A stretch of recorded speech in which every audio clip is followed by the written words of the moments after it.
Yo, what up, YouTube? What up? Right here, I guess I'm reviewing United Souls Network, and I guess I'm just I don't know, building off of this brother's topic. The title of his video is "Being a Human Sucks," and he was basically, theorizes that this world is a hyper prison ball ramp. What that basically essentially means is just it's an existential prison, basically. I mean, you live in a house and inmates may go to a cell, and both of you line your walls with pictures and photos and things of this nature. It's not really that much of a difference. I mean, you get out into general population in the prison, and you get out into general population in society. When you leave your house, you go grocery shopping, you go clothes shopping, you have to run errands, what have you. You're in the general environment with the regular population. And the fact of the matter is, most people's minds are content with this existential prison and what's going on around them. They're overwhelmed and preoccupied with, obligations such as family and other things of this nature. Having children and things like that on one end gives, I believe, people, that start to get up there in age, past their mid-20s and what have you, a routine, a reason, I guess, to keep waking up, to keep going on, because the rest of the general public's routine is very mundane.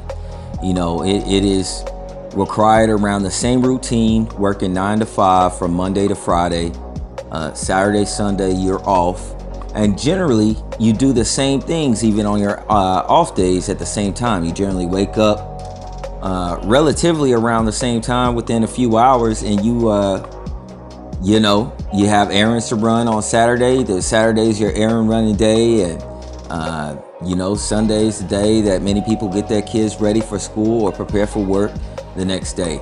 But generally, at the strength of your life, when you drink caffeine and go into work, you're your most jubilant, during your hours of employment, your hours of operation. So your family doesn't even see you during the strongest part of your life, where you're the most animated, where you're the most active. It's almost like you're left with the scribbles and the drabs of leftover butcher meat to piecemeal some semblance of a life together. And everything out here is pretty much like, when you get preoccupied with the existential prison, then people are more garnered or obligated towards attributes of vanity, no matter how subtle they may be. Some people may go shopping for clothes. Well, why are they shopping for clothes? And what events are they going to go to?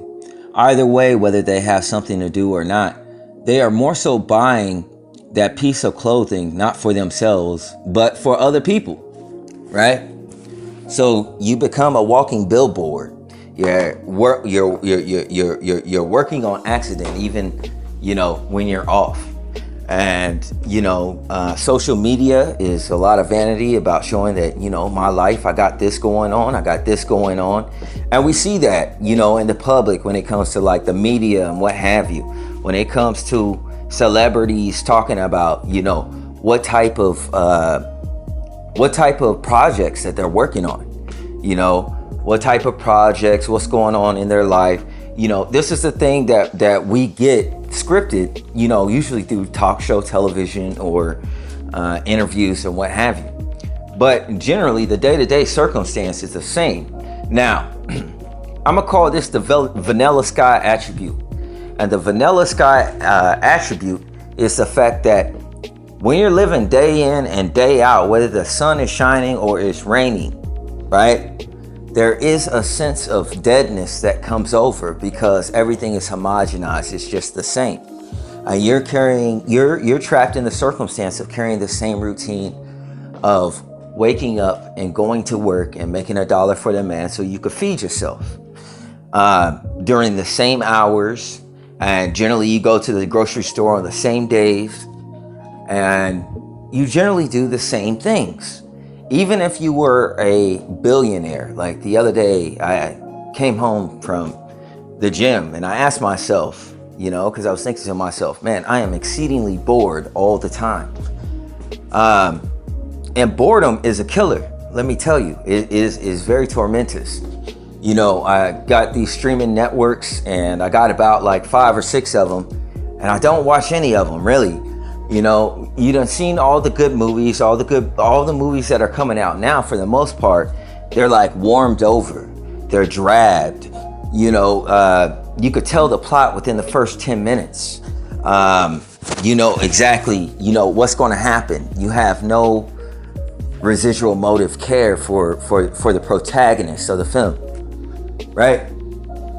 So we watched all of these things before and things of this nature, and I thought about it, and I thought to myself, if I had $1 billion right now, I would be doing the same thing. I go to the gym, I come home, I prepare something, I take a shower and everything. I prepare something to eat usually, and usually after a couple hours after I work out, I'll eat within that field of time. And I get on YouTube because, well, quite frankly, rather than watching a scripted movie, because society in this hyper prison ballroom, as this brother describes on his network, or I should say the existential prison, like, you know what I'm saying? I'd rather watch real people dealing with real shit, especially in this targeted individual situation. I want to be very clear with you brothers and sisters out there. Whether you got offended by things that I said, let me be very clear. This is no apology, because I plainly observe, and those are constructive criticisms there to help you, not to bust you out, not to cap on you, none of that shit. It's me as a brother looking at you saying, yo, okay, like, let's tighten up the game right there.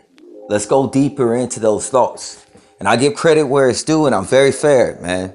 When somebody drops something down that's off the hook, I let that be known as well. I don't care if it's an enemy. I don't care if it's a perp. If there's an enemy or a perp or something like that, if I have a nemesis of some sort, and they do something that stand up, hey man, guess what? I'm going to acknowledge that. I'm going to acknowledge that, because these actions are very rare in society anymore. Society is very petty. And that is the natural course of society, is to become petty when you become so homogenized and so used to the overcast existence that you exist within. You go to work and you start looking at certain type of things. I remember the film American Psycho, where Christian Bale was, comparing his business card with the rest of his colleagues. And he was deeply upset and maddened by this one dude. He had a business card that everybody admired more than his business card. So he got second place. And this dude totally, went on some type of delusion in his mind, full-blown delusion. Fantasizing about murdering and killing people in a serial type of way. And this was just over a business card. So you got to think about like the brain and the mind. The brain and the mind, when you were young, when you were first born, okay, your brain is like a sponge. First of all, your body has to get activated. You have to learn, your vision has to start working, and your perceptions have to start working. Your hearing, your seeing, your smelling, your sense of taste, all of these things are getting fine-tuned in that process. By the time you develop your mind, you have to learn just to learn about the world around you. You first have to learn, because even when you learn, you can't exactly communicate it. You can't write. You have to make motions towards your parents or whatever to try to Pictionary your way into telling them what you want. Sometimes you get in, sometimes you don't, because you just can't get the message through. So, you know, as a baby, if you remember that frustration, you would start crying. And even though you were crying, you still didn't get the thing that you were looking for because nobody understood what you were talking about, right? As you grow older, you start to understand the world, and you get an understanding of the world, and you get an understanding of people. But in this time in grade school and high school, everything's hunky-dory. Kids don't really have any overhead concerns or whatsoever for the most part, right? So everything is straightforward. It's like a CW TV show. And it gradually does some 50 Shades of Grey type shit. I haven't seen the movie, but like as in a gradient, by the time you graduate from high school, things are a little bit realer, all right? But you're on the Teen Titan side of the game. You're still young. You're still green behind the ears and what have you. But then all of life obstacles start crashing down. Are you going to go for a career, or are you going to go to a college? These are the same patterns and steps that are taken for you to work that week to week, the same week, to live the same week every week for the rest of your entire life. Working Monday through Friday from 9 a.m. to 5 p.m. Right? And you do these things and you jump through all these hoops, right? Your mind is jumping through all of these hoops without any questioning or critical thinking, all right? Because this is what it takes in order to be a functional person in society. When you started, you had no idea or any concern of what society was. You had to learn all of that. So I'm showing you how the baby mentality is like a graduated cylinder. You're going up, but you're not exactly expanding. You're just doing things that you're being taught to do, that's being inputted into your mind. So by the time that you enter college or something like that, if you choose to go to college, all right, you get in massive debt, and then you hit the workforce, and it's hard to get inside of that workforce anymore unless you have massive networking capabilities. But you lived your entire time on social media. God forbid if you made one bad post and that employer sees it before you get hired. You understand? Or you get hired and you might lose that job. So kids now have to garner that social networking, if they're intelligent, towards either networking with their peers that are responsible, that's not going to put anything crazy on the internet, right? Or saving their social networking, right, for making business connections and ties. Because by the time you graduate from that college, chances are you'll have to put your resume up on Indeed or LinkedIn, and it has like your email information, and you have all that information readily available, and you're applying for all of these jobs in a society that is starting to become technocratic.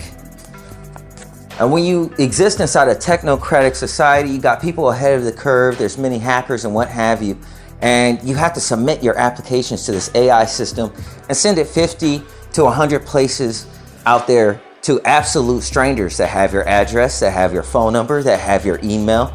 And out of all of those places, you get one job, but all of your pertinent information that you pay for internet security for or whatever to protect, it's out in the open and you're freely given it, right? So as society becomes more technocratic and people get into, you know what I'm saying, ethical hacking and things of this nature more and more, because the profession field is going to grow in that area. It's going to grow in interest towards that area with all these kids that play video games and this and that nature, and the professional fields and the careers as well, even for a hobby. You know, a lot of guys that play video games really know how to get down with that computer, man. You know, you can't just talk to anybody nowadays any type of way, because you know what I'm saying, even if it's some, like, you know what I'm saying, pencil neck dude that you have an issue with or whatever. Hey man, that nigga knows how to throw down on that fucking keyboard. He could do all kind of crazy shit, fuck up your whole shit, right? So you got to treat everybody with respect, because everybody paranoid. People dying out here getting shot a lot of times over a female, right? And because everybody else got a burner, you got a burner. You in college sports and they just got you in the football team. And quite frankly, everybody else is as big as an ox, right? You're wondering what the hell they're eating. But Superman needs the sun, right? I'm gonna keep it as plain as that. Even Superman needs the sun. How did they get that big? You can't play professional sports. I mean, hypothetically you can, but many professional athletes, Olympians, what have you, are forced, even though they have a free will choice, if they're going to go towards their hopes and dreams that they've been dreaming about since a child, hear the tear of the fabric in the fact that they have to step up their game, even though they're exceedingly talented, because they're competing in a range that is more serious. It could leave them open to get exceedingly injured or lose opportunities if they don't have the financial capability, if they got a scholarship or something like that. So it's very serious and everything is, tied into that. Okay? This is why I believe that in secret society, children are so precious, because children, when they come into the world, they're new. They're shiny-eyed and what have you. And all the lessons that older person has learned, there's nowhere for it to go because everybody's stuck in their ways, or they're brainwashed or hypnotized by daytime TV and the mundane routine that they live day in and day out. So people huddle around these new eyes and ears, and they give them messages to try to help them understand the world that's around them. And everybody's got a different perspective, right? This is the issue with knowledge. The issue with knowledge is that it can be used for good or evil. And a person can be extremely honest and give bad advice. That is also very possible, right? They might not have a single evil intention in their body, but the fact of the matter is damages still can be done, right? Most people garner their life in a way that their brain gets suitcased, right? From the minute they enter the educational system until when they graduate. By then, they have become homogenized with the rest of their classmates and their way of thinking by watching the daytime TV news or the 6 o'clock news that everybody watches, right? Everybody is on the same page with the narrative. But for those who critically think, we become so-called conspiracy theorists when we want to compare notes and we want to look and really try to investigate to get a full breast of what happened, because we want to understand the world that's around us. And in recent times, this has been demonized. And quite frankly, why would they be interested in looking at conspiracy theorists at all? Why does it tickle their fancy so? Chances are it's because those who do conspiracy theory or critical think are getting close to being on the same page that they are, or even past it. These are the things that I speculate in terms of this hyper prison ball realm. But if you guys can follow me, right? If you don't know anything, let's say you don't know anything about mountain climbing, okay? Let's say you don't know anything about mountain climbing. And so we're walking up to the mountain. Everything that I tell you to do, you're gonna do it. You wanna know why you're gonna do it? You're gonna do it because you have no knowledge of how to climb this mountain. You have no knowledge. You don't do mountain climbing or anything like that. You're trying something new. So the knowledge that you get is based upon my knowledge, right? And we have to hope and consider that my knowledge is correct, that I'm not some wild dude that's risky, that I'm gonna give you something standard for a beginner, right? That I'm not gonna give you shortcuts that you should learn later that's more advanced, right? These are those things. That's the same way it was for anybody when we were entering into kindergarten. We didn't know how to read or write or anything like that. We had to learn that as we learned the world around us and being introduced to other people outside of our family. Wrigglesby Tiggins, right? Different demographics and races and children that look different. And we grow up and then we have to find a way to become tolerable of differences that might not align with how we've been raised in our teaching, right? We have to find a way to do that. And if we're taking the higher ground, we have to be extra considerate of other people's sensitivities as well, right? That's why sometimes I may come off abrasive to you guys, but I don't get into name calling. I don't do that. I don't get into name calling. I don't aim to belittle anyone. Although some people get offended because I believe they take what I say to heart. On one level of that is highly respectable because I know that they receive the information, but on the account of their emotions, I can tell that their emotions obscured the insight, right? It's like when you give somebody constructive criticism, right?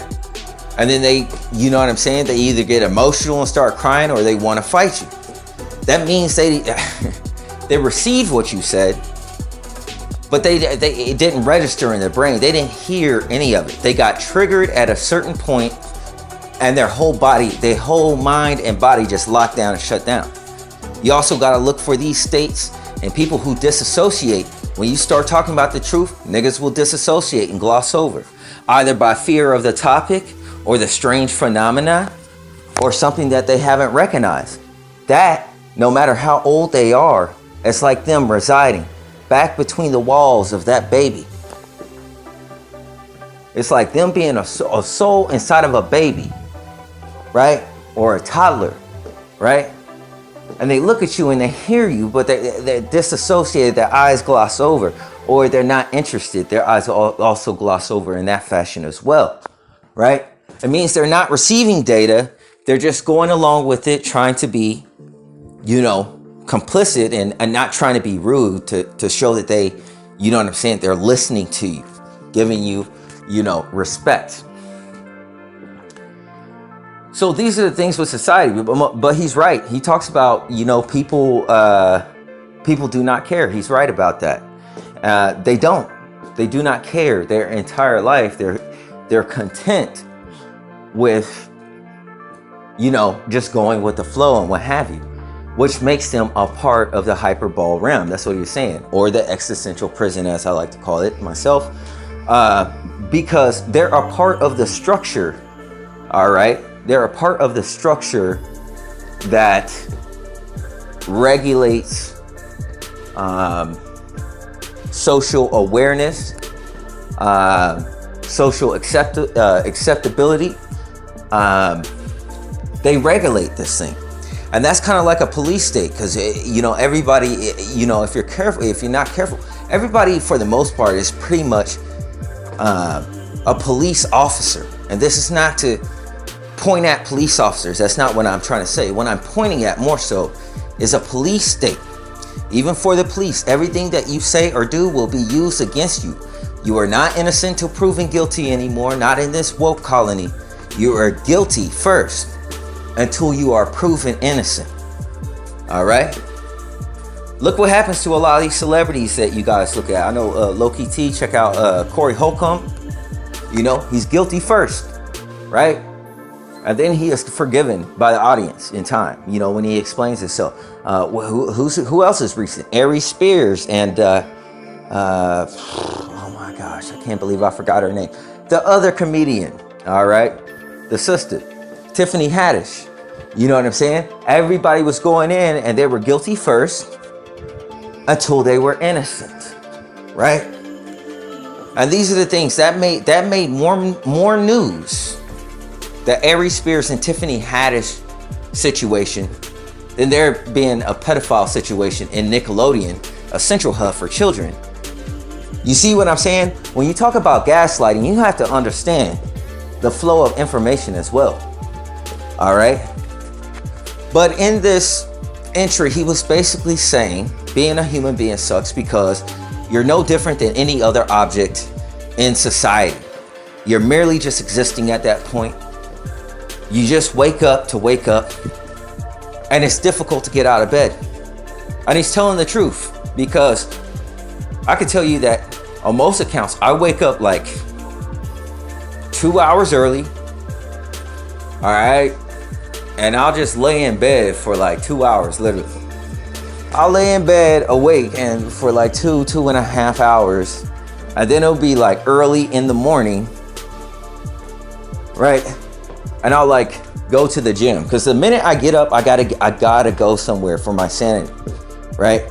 I gotta get out of the house, within the first, few hours of me being awake, or like it'll just drive me crazy. I do not want to see my house right after I get ready, after I wake up. I do not. I gotta get out of here. Right? I've been stagnant for 8 hours. I got a lot of energy. So the fact of the matter is like, that's the truth. And that's what I was thinking. Like, if I had $1 billion right now, what would I be doing? A lot of you guys may have plans and things like that. And I say, if you meditate on this topic or ask yourself that, if you have that still in you, I'm going to tell you this, man, you're very blessed, and hang on to that. Right? Hang on to that. Because for me, I'm not really, I'm more so, I think the word for me is removed. I'm removed from the interest of this world. I'm not surprised. Nothing is very interesting. A lot of anomalies and a lot of craziness is going on, but especially in the celebrity world, all that shock value shit, all that pointless vain shit that nobody cares about within a week. Right? I don't really gravitate towards that. When I listen to the news, because of all the slants and lies and spin, I really don't gravitate to watch that shit anymore. Right? I would like to hear the news if I could get it from the news. But the news don't really be telling me anything. For those who was conscious and awake, usually we catch a bit of the news article or segment, but we mainly just look at the headlines, don't we? And then we highlight or remember certain details in our mind to go look into later, right? We generally, in the conscious community, do not really pay too much attention to what those news reporters are saying from those teleprompters at all. And in the police state of what you say or what you do will be used against you in today's society, the principles of America has moved, right? It's not quite the same. And, this is not me capping on my country or anything like that. It's me explaining straight up facts. All right? It's straight up facts. All right? So in regards to this thing with holidays and everything like that, I'm highly fascinated with how people are able to keep going. If I had kids, maybe. Right? But I really don't. I don't deal with holidays at all. Right? For the early years, I may allow a child to have a birthday. But I don't celebrate mine. I don't really see why. Right? I mean, not to be pessimistic or anything like that, but as far as I'm concerned, like, my birthday and the Bible talking about us being born into sin, I really don't really want to remember it too much. Right? I'm grateful to God for my opportunity to be able to live, because we all got to remember that we had good times as well. We had crazy moments and shit like that. Right? And we've been blessed in that way. But when it's over, man. That's kind of like where I'm at and what I'm starting to realize. Like, okay, like, this is what it is. If I had $1 billion right now, I will still be doing the same thing, talking to you guys. Right? Because it's something that I care about. We don't have to agree or see eye to eye. But the fact of the matter is, I'm not warring over my points. I'm just sharing my notes of the things that I have learned and the perspective that I see them. Now, you could bring something up and totally disagree, and I'll check it out. And dude, you know what I'm saying? I will be the first one to be like, hey man, that's on point. You're right about that. Right? In fact, that has happened to me a while back. It happened to me before. It did. And I straight up said it was on point. I left a comment, and I expressed that on the video. I sure did. Just because I'm humble doesn't mean that I can't be assertive. A lot of people get, the situation mixed up and see me as being hostile. No, it's just that society has gotten soft. So the minute you mean something, you're abrasive. That's just the truth. If any of you guys lived through the 90s, it was a lot different. It had a lot more edge. It really did. The music was better the whole night. But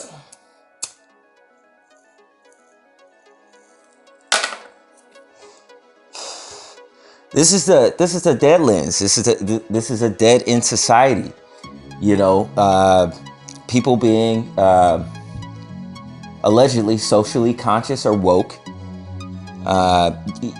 It's a recipe for disaster, you guys. When you have so many movements and everybody is fighting for their own cause, and everybody is in the information age and expressing their individuality, because that was supported. Remember, late 90s, early 2000s, it was about individuality and expression in a hypersexualized culture. Now we have the woke sensitivity era, and it's made people very fragile. That's just a fact of the matter.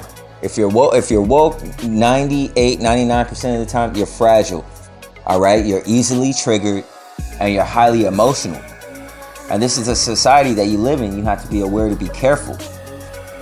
All right, what you say and how you conduct your business, because people are really triggered. They're really kind of tripping.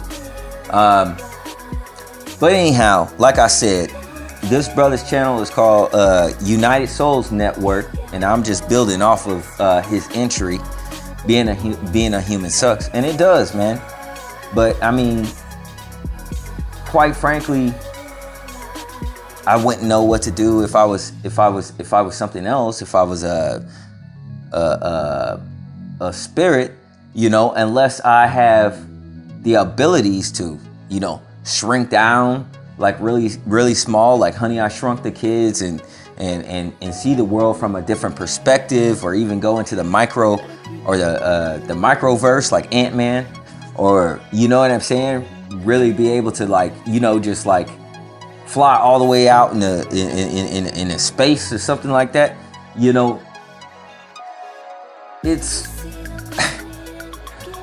It's really nothing new under the sun.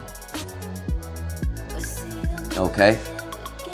There's nothing new under the sun. This is a proverb of Solomon. Okay? And why is there nothing new under the sun? I'm gonna hit you guys with this perspective from a deeper perspective. When we think of the phrase that there is nothing new under the sun, all right, then quite frankly, what does that tell you? It's the world we live in today, and it is as it's always been, although the agendas and the narrative has changed. Okay? That's the only thing that's different. And people are like the cattle, and the information steers the cattle and which way to go. On top of that, you have obligations and circumstances and all of these other things.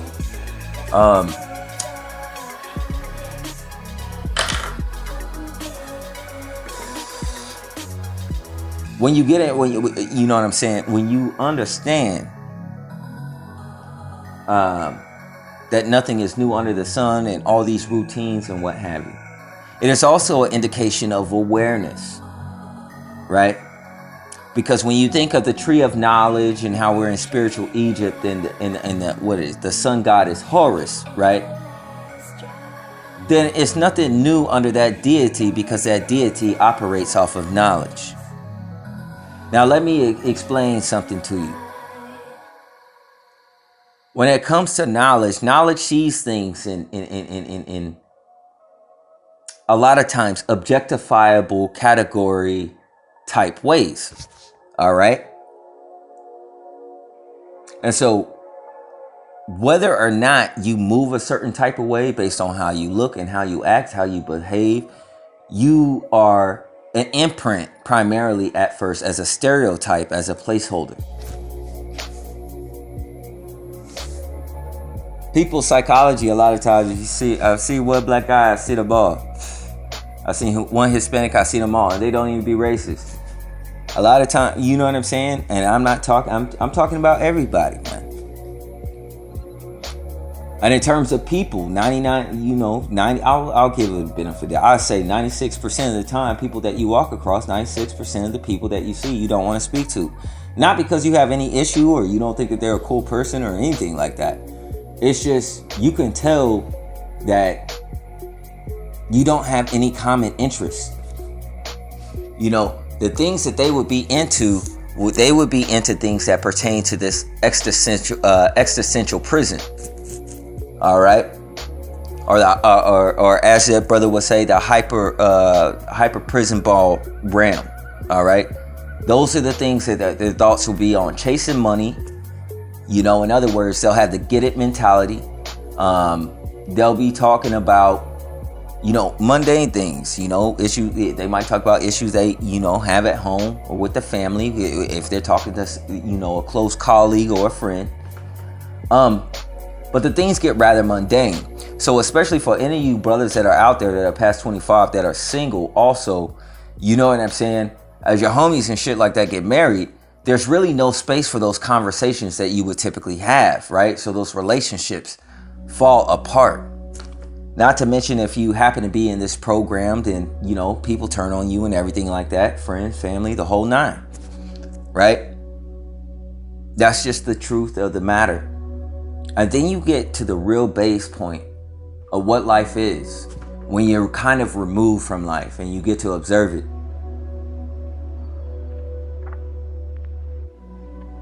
It's so strange. People are so absorbed in their own minds if you were to walk into a mall.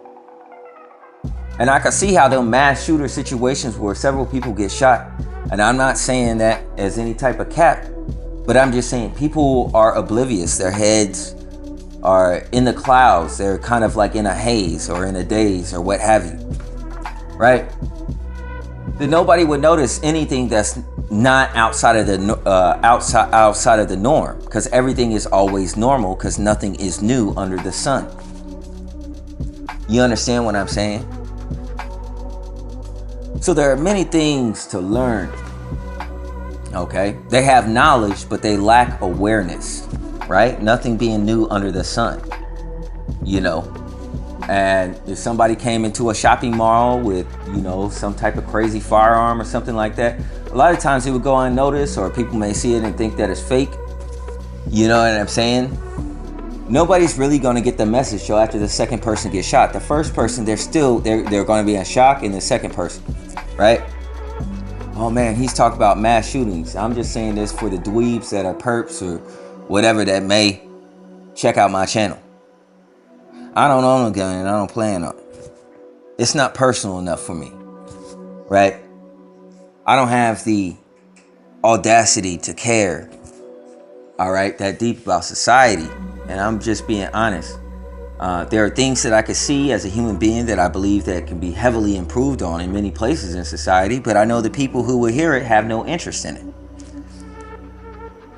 So therefore, that relegates me down to this targeted individual community, which I'm stapled in because I've been here since like 2013, posting and commenting from 2010 to 2013. I've been here a minute,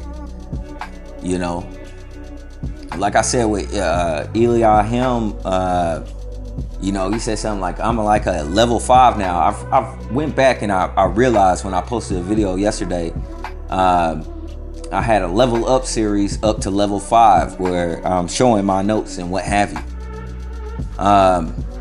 The levels didn't pertain to levels as in any type of video game. It was an analogy, okay, to a video game situation. And you start with the foundation and then you go through the 5 steps to build on top of that. And that will show you a spectrum of the notes that I had, for that segment of the things that I was observing, right? And the reason why I stacked it like that was to build or develop the mind, right?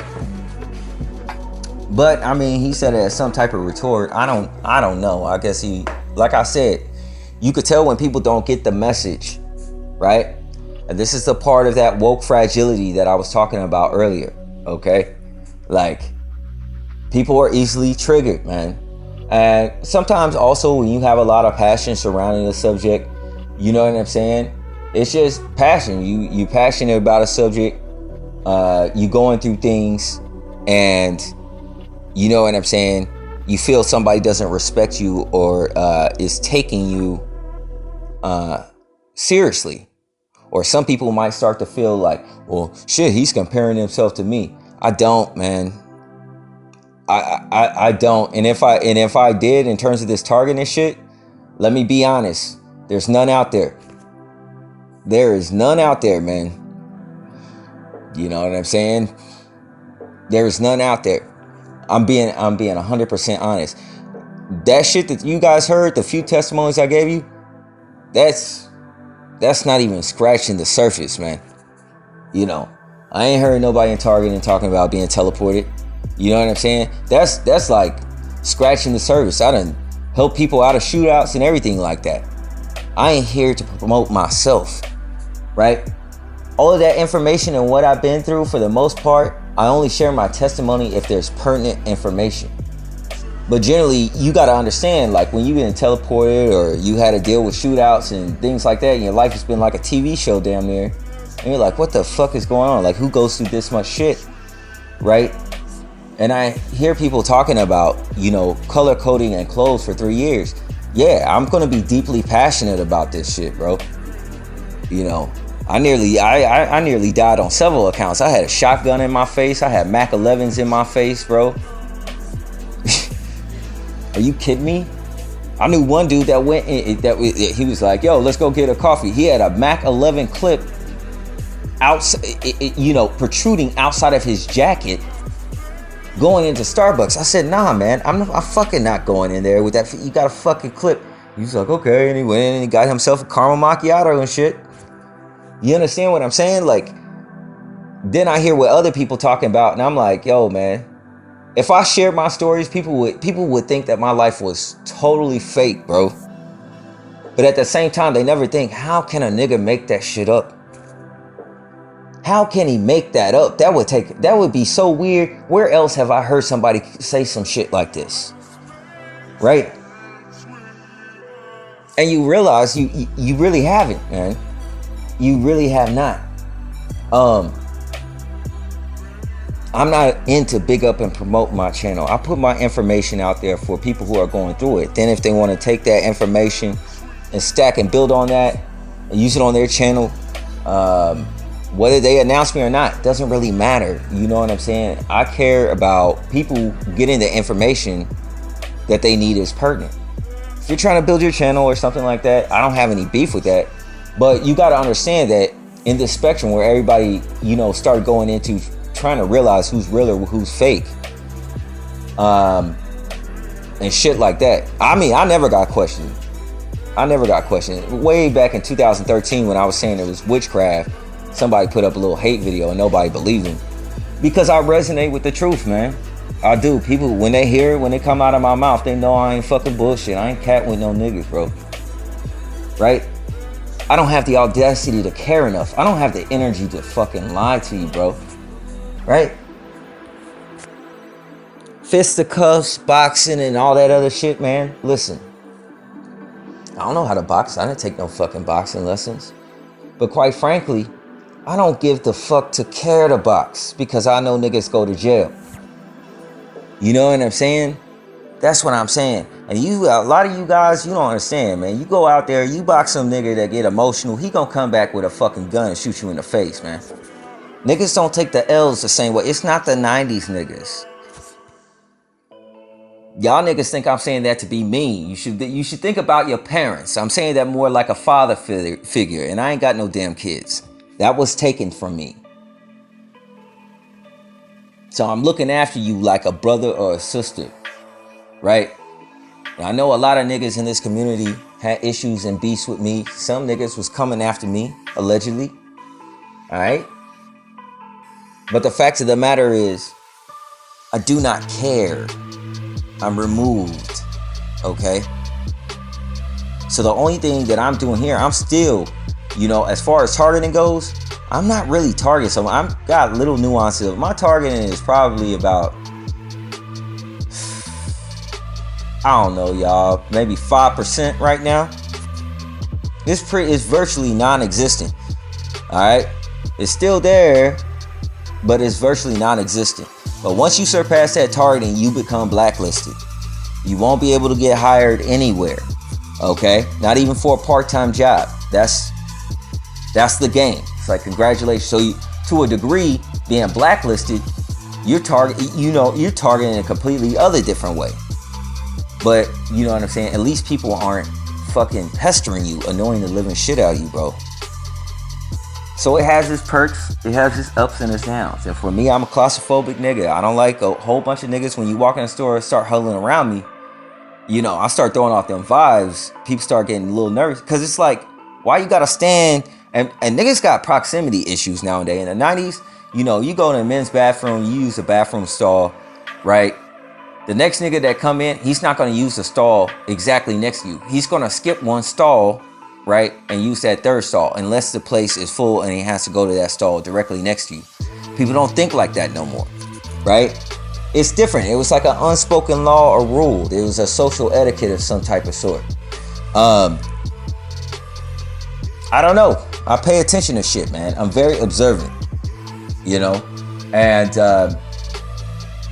I just want you guys to cross-reference the things that you have. I cross-reference a lot. That will quicken you than a motherfucker. Like, I don't know. Take for instance, like King Mansa or Young Steel. I'm trying to think off the top of my head. Who the fuck else? Yeah, I don't know. These niggas box or whatever, right? They know how to box or whatever. I don't know. I don't know if they took classes or what.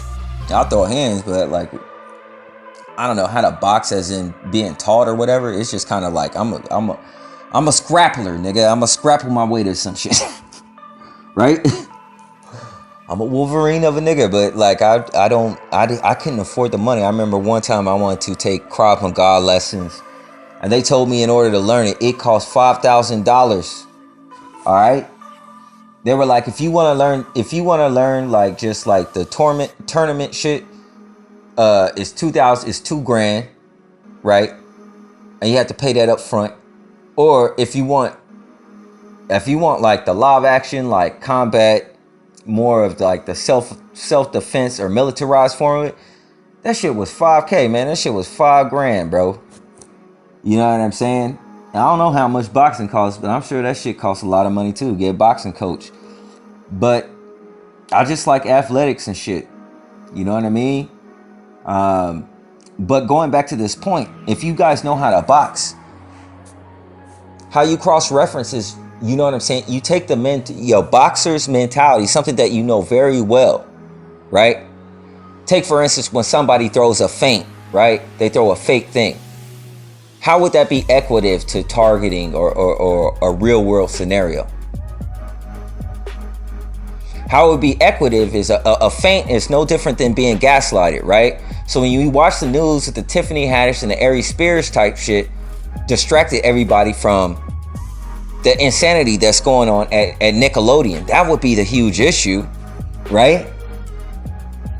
But people weren't looking at that, and instead they were paying attention to something that settled outside of court. You know, Tiffany Haddish and Aries Spears, they were sending the video to Nickelodeon through the eyes of a pedophile. Why would that be appropriate to send to Nickelodeon? See, that's some knowledge type shit. You see how that works? Right? So when somebody throws a feint, when you get used to that, you know, whether psychologically or whether through boxing, you'll be able to see it a mile off through your peripheral awareness, right? You got to use peripherals to box. You got to know when that hook is coming and throw that block, right? You know, you got to know when that straight is coming to get that slip in, right? And counter. You do the same thing with this targeted thing. You take something that you know very well and you overlay it on that. And you say, how does that relate to that thing? So hopefully that example is enough for you to be able to understand cross-referencing your mind. And you need to do that with everything that you do. Now, I'm not telling you guys what to do. I'm just suggesting what will help you discern and perceive things quicker and grow faster. You know what I'm saying? You're out all the time. You see things happen all around you. It don't always have to pertain necessarily to targeting. Don't be too absorbed in your own situation. Also take note of what's happening to other people around you as well. All right? Understand how their day is going. I do that. People watch. I once I know my area is good, I look and I see what's going on with other people. What are their reactions? What are their facial expressions? How do they fucking move? Right? I try to get an understanding of their psychology to understand the mass psychology of that environment. But for the most part, whether you're talking to one person or the other person, it's like that song by Tupac. Every little city we go, even on the radio, no matter where I go, I see the same hoe. Right? And you're thinking, what does that got to do with this shit? What it has to do with this shit is Tupac was saying something very deep right there, if you pay attention. Every city he goes, he sees that same female. Right? Does Tupac, do you think he's seen the same female? He had a female stalking him from concert to concert? Do you think it was the exact same girl? No, it was not. That couldn't be possible. All right? They would have been dating at that point, right? If he sees, you know what I'm saying? So he sees the same hoe at every venue that he goes to, and he tours across country and what have you. Right?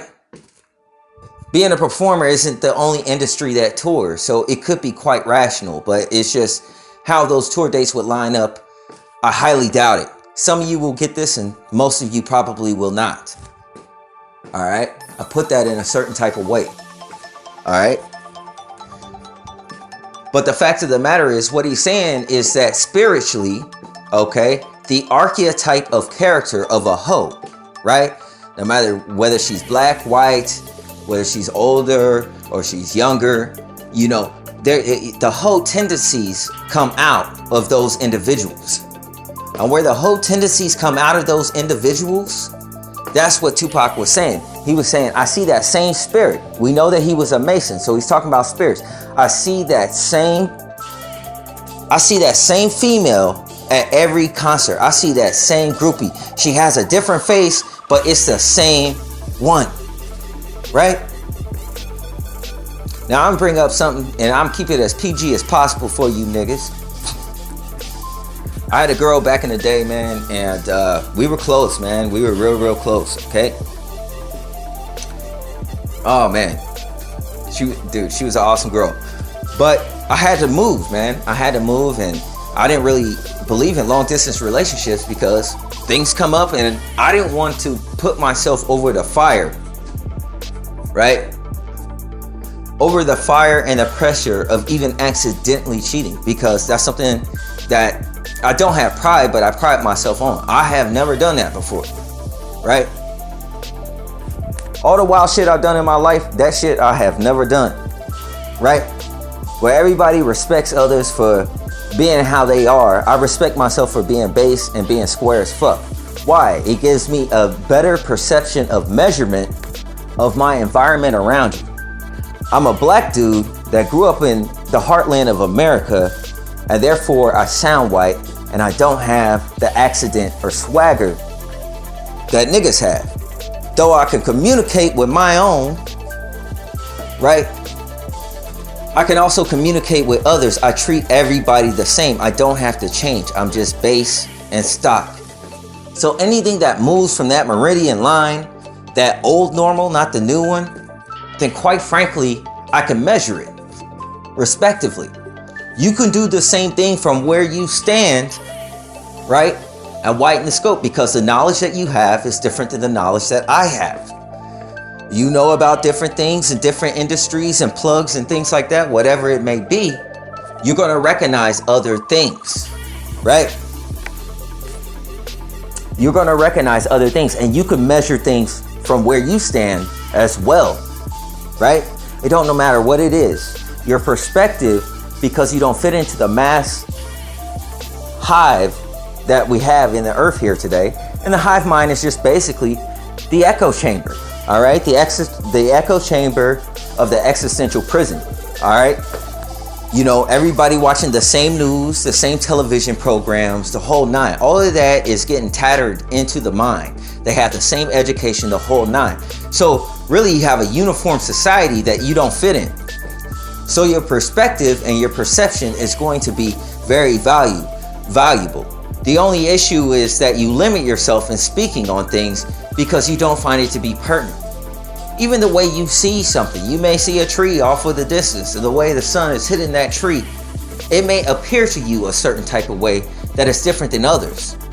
This is the beauty of being an artist, because when an artist goes to paint a picture, he paints that picture from his perspective of how he perceives it. And how he perceives it is going to be different. Van Gogh is going to perceive sunflowers differently than you are, right? When people garner the respect of the information that they have or understanding of that image or that information that you put out, which is unique and different and peculiar, right? You're widening the awareness of the people who are asleep. And commonly, you are targeted by society. Not the individuals that are actually targeting you, but that same hoe that Tupac sees at every show he goes to. In other words, that same groupie, that same spirit, right? And that spirit exists within the hive of society. In other words, all the other minds that just go with the flow, that hold up the structure of the hyper prison ball ramp, right? So you go into a grocery store and you say, hey, why is the sky purple out there? And they'll be like, what? No, go out. Now look, oh my gosh. What do you mean the sky is purple? Well, the sky is purple. No, the sky isn't purple. The sky is blue. It's blue. It's a blue sky. What do you mean? It's purple. Now, how do you know that individual don't have some type of color blindness, right? Or there's something going on with their vision that is different? Whether to speculate whether the sky is blue or purple really doesn't really matter, right? It really doesn't matter, but it's always somebody there to remind you when you have a difference in opinion, right? As if you're not entitled to your own opinion. This is the subtlety of the day, because now we don't really, our freedom of speech is being harpered at with all the censorship and all the madness that's going on, right? You have your own opinion and you can't even speak it because everybody's woke and fragile, right?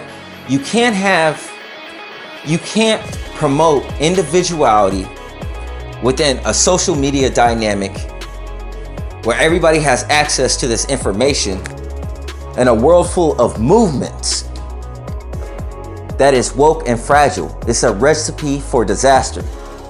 Hopefully y'all caught what I was saying. If everybody's in particular groups and we're dispersed all out there, mixed all in between, and you don't know who is next to you, right? They belong to a group. The other people around them belong to a group, right? By association, right? By association. And they're woke, right? They have feelings of needing to be liberated, to express themselves, as if anybody else has truly any type of issue with it. The only individual who has issues with something that they need to express is that individual themselves, and it denotes an insecurity. All right? This is called discernment. When you're able to meditate upon a matter and break it down, just like the atom is the most basic building block of this physical world, right? So let's say you have superpowers and you could break a table down to its bare atoms, right? That is the power of discernment. You're able to see the pieces as they lie, and you're able to reverse engineer from a kernel of information, right? But it's just something you meditate on. You take something and you start thinking. Anything you see throughout the day, when you get home, you take that, you start thinking about a social interaction two people had that maybe wasn't so great. Or maybe it was great. What made it great? Right? How were they on the same line? How were they on the same frequency? And the reason why this is important is the next step from here is to understand, what topics you can talk about and what topics you can't. Now, many of you probably don't have to do that. But for me, I'm in a Masonic world. I guess they call us lames. That's not a Mason. I don't know any of the secrets. I don't know what I can or I can't talk about. I don't have a filter. I've been diagnosed with ADD and ADHD. Like, whatever's on my heart is coming out, for better or for worse, whether a gun's pointed to my face or it's not. The minute that shit enters the chamber of my heart, that shit is coming. That bullet is coming out, man. It's coming out. I don't even think I could save myself, bro. So that's why, the childish things that I put to a side are the things such as name calling and things of this nature, because I know that I'm honest, and I know that honesty can be brutal, right? But honesty is not the same beauty and the same brutal beauty as knowing the truth. And that takes a whole lot of discernment. That takes a whole lot of meditation and time. Okay? How I got to learn how to discern things quicker is by reading scripture, because scripture puts things in a way where you may get part of a verse in one place and you may get something that redefines that verse in a completely different part of the Bible that supports what you read in a different place in the Bible, right? It's not all together as one, although the stories are concise. You know what I'm saying? Like, you put the pieces together, no different than a detective when they have that board where they make strings and all that shit like that. You do that inside of your mind. All right? Compare things, right? Another way to quickly discern is for you guys to start recognizing the commonality in all things. And when you recognize the commonality in all things, then you start to recognize its differences also. I got this from a book that I read in college about Leonardo da Vinci, and he was saying that curiosity is the first sign of genius. The second one was taking everything that is understanding the commonality between all things first. And once you understand the commonality of all things, then you could even more so represent diversity and enjoy diversity. Now, culture does promote diversity. Culture does express that it loves diversity, but like I said before, society does not promote diversity, because when it comes to you are not accepted and you didn't do anything outside of the norm, and you haven't offended or attacked anyone, right? But what do people go for in life? They go for people that they assume to be easy targets. And these people are, a lot of the times, man, these are not the general consensus that's going out there looking to fight you. Your perps are not going out there to look to fight you. In fact, most of the time, they're not directly perps, not the image or the individual you see, but the spirit that they have inside of them may be connected to a hive mind that is drawn to you for one reason or another. Maybe your energy is different. Maybe your vibe is different. Maybe the way you communicate or perceive things is different. Whatever is in the ether, they pick up that is different, and it draws people to where you are. Now, we do have technology nowadays, but in Jesus Christ's time, he had such an ambiance that he would attract large crowds just by going anywhere. People would find him. Man, that would drive me crazy. I learned that through this gang stalking. I'm like, man, I cannot do it. That's why I'm always giving shouts out to like Moses in scripture, because he had to lead Israel out of Egypt. That's what God told him to do. And boy, what a nightmare.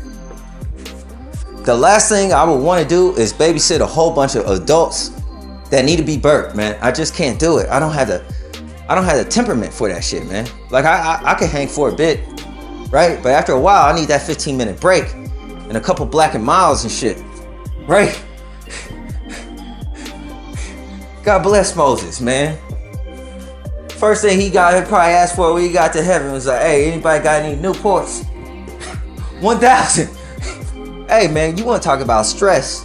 Working with people is the most stressful thing that you could possibly do. Not like at a customer service job. I'm talking about really working with people. And that's what we're seeing here in this targeted individual community. A lot of you guys are minorities, and minorities as far as a lot of them fall into the lost tribes of Israel. And the Bible was already written. He said Israel is a stiff-necked people. Hard-headed. Y'all niggas is hard-headed. All y'all niggas trying to box each other. Yeah, that's how you could tell who is the true Hebrews, by their attributes of character. You see, because it's spiritual.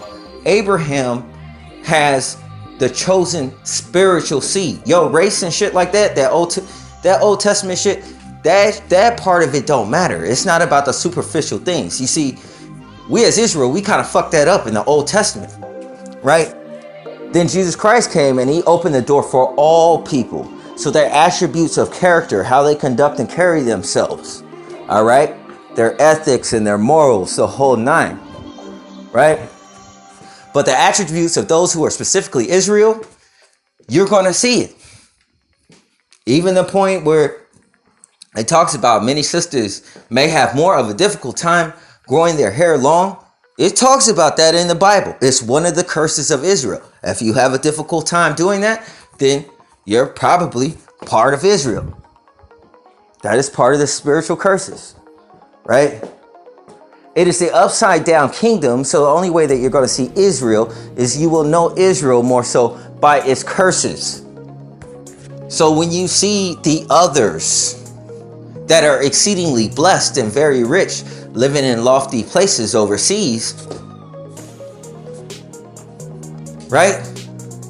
The Bible said, I'm coming back to gather my people, and he's something to the point where he says in scripture, and he calls them the synagogue of Satan, and he said basically the Jews that are not, basically the Jews, those who say they are Jews that are not. How many black people you know say that they're Jew? None, right? We're just black. We're a color, right? Right? It echoes in the nationality, African American. Jewish citizens have automatically dual citizenship between Israel and America. We only exist in the ghettos of America most of the time, and we are African American, but we don't have no citizenship in Africa, and we can only be born in one place. A Jewish person born in America still have access to Israel, right? Right off the cuff as a native land. Okay? Even though their nationality would be American. Right? Isn't that crazy? So that's the difference. Okay? That is the difference in a lot of these things. You know, when you're posting things online, you got a lot of people around you out there in society that have nothing better to do. You know, some people troll as a professional living or whatever. Okay? And that's just what they do. Okay?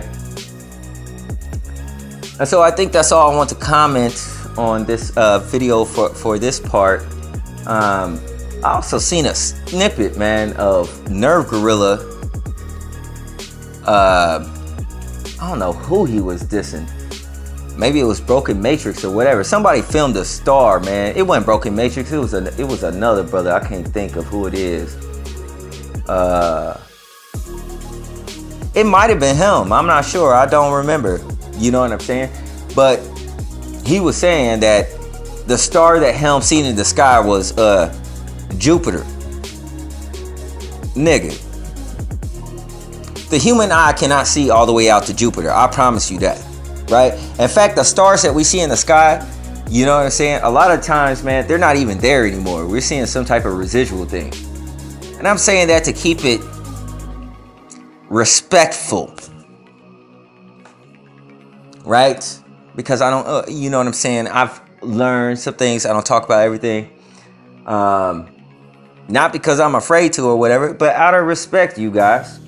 I'm getting tired of seeing people, you know what I'm saying, having a lot to say about other races as far as, you know, for those that exist in the fourth dimension, Dracos, Greys, and what have you, Mantids, because quite frankly, I'm not gonna front with you, man. Like, they do not like humans, for the most part.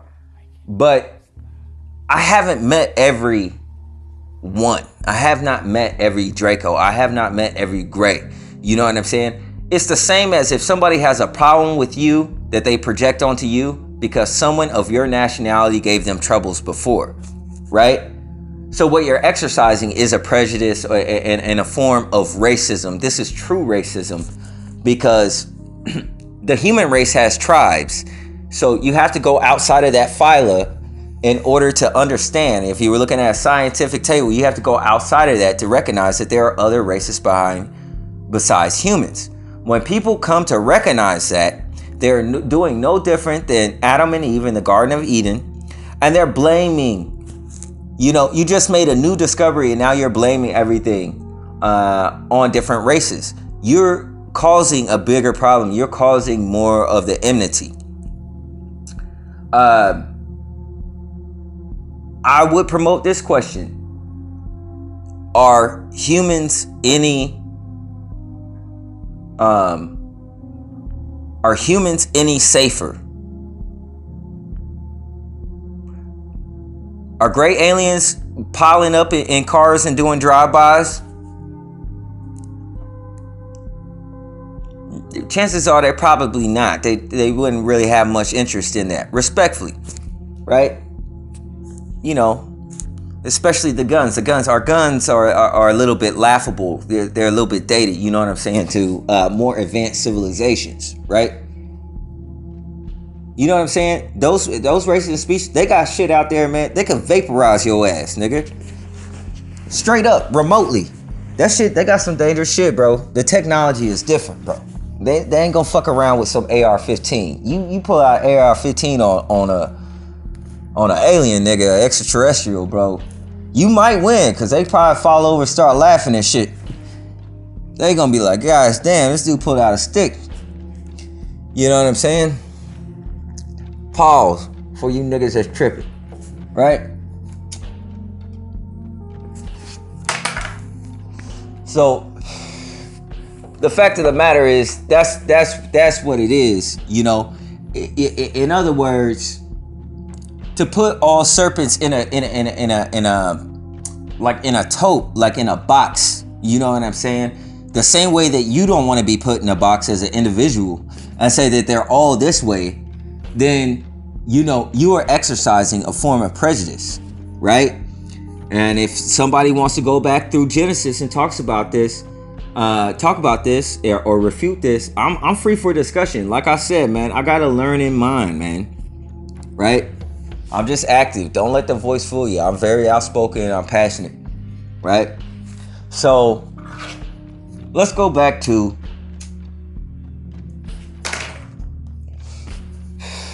the scriptures, right? We're going to tie this into Tupac, all right? Tupac, everywhere he goes, he sees the same hoe. He's talking about different females that have those tendencies. They got a spirit on them, right?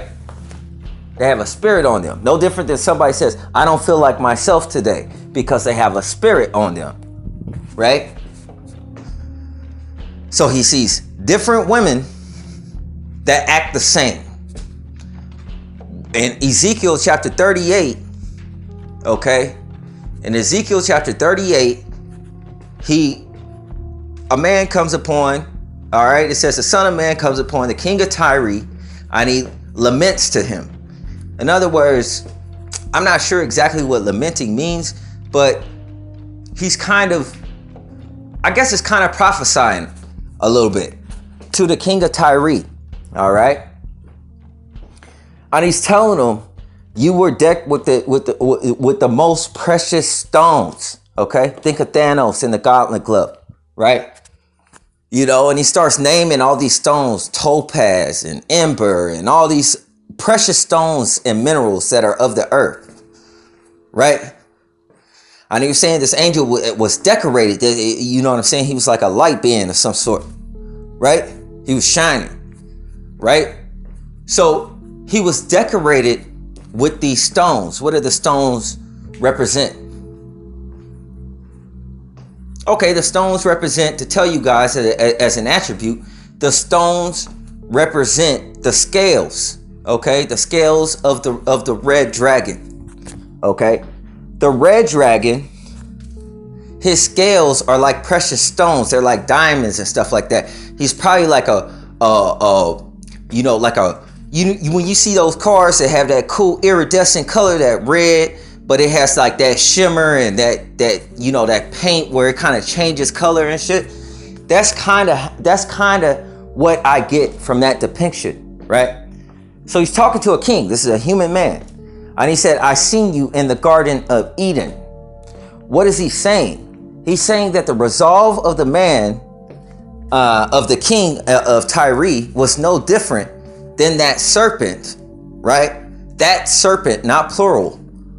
That serpent that was in the garden, right? It was no different than that. Now, when we talk about spirits being on people, just like hoes have that hoe tendency and it's a spirit, the king of Tyre had the spirit of the devil, no different than that single serpent in the Garden of Eden.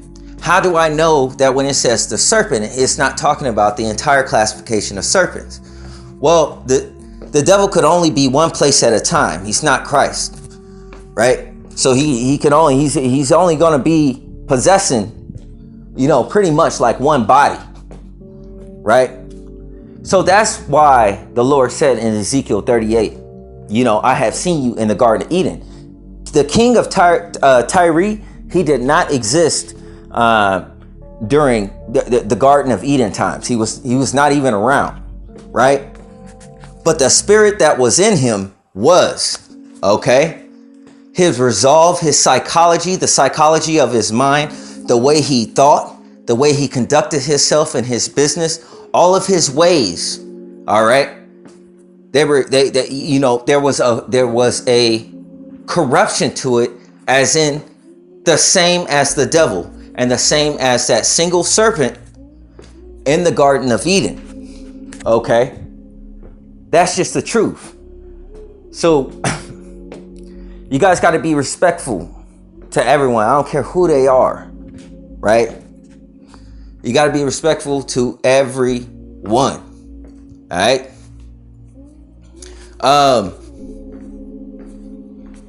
Yeah.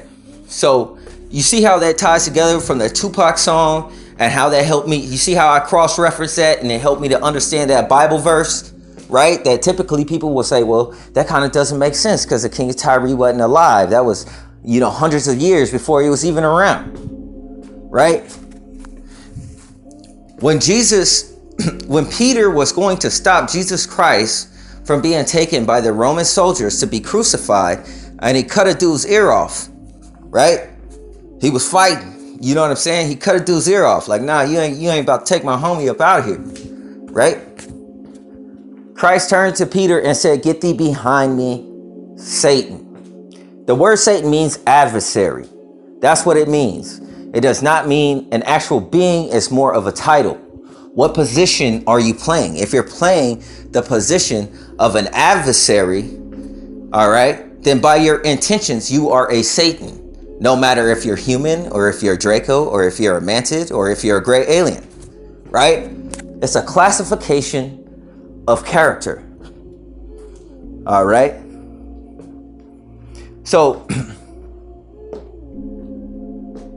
one of the biggest issues that I see in society is that people has to be more accountable. This is the cover your own ass era. All right. Many people have adopted this from the military and the trickle down effect, the same way be it under the pyramid on the back of your dollar, how things trickle down from politics and it affects your immediate life day to day. Right.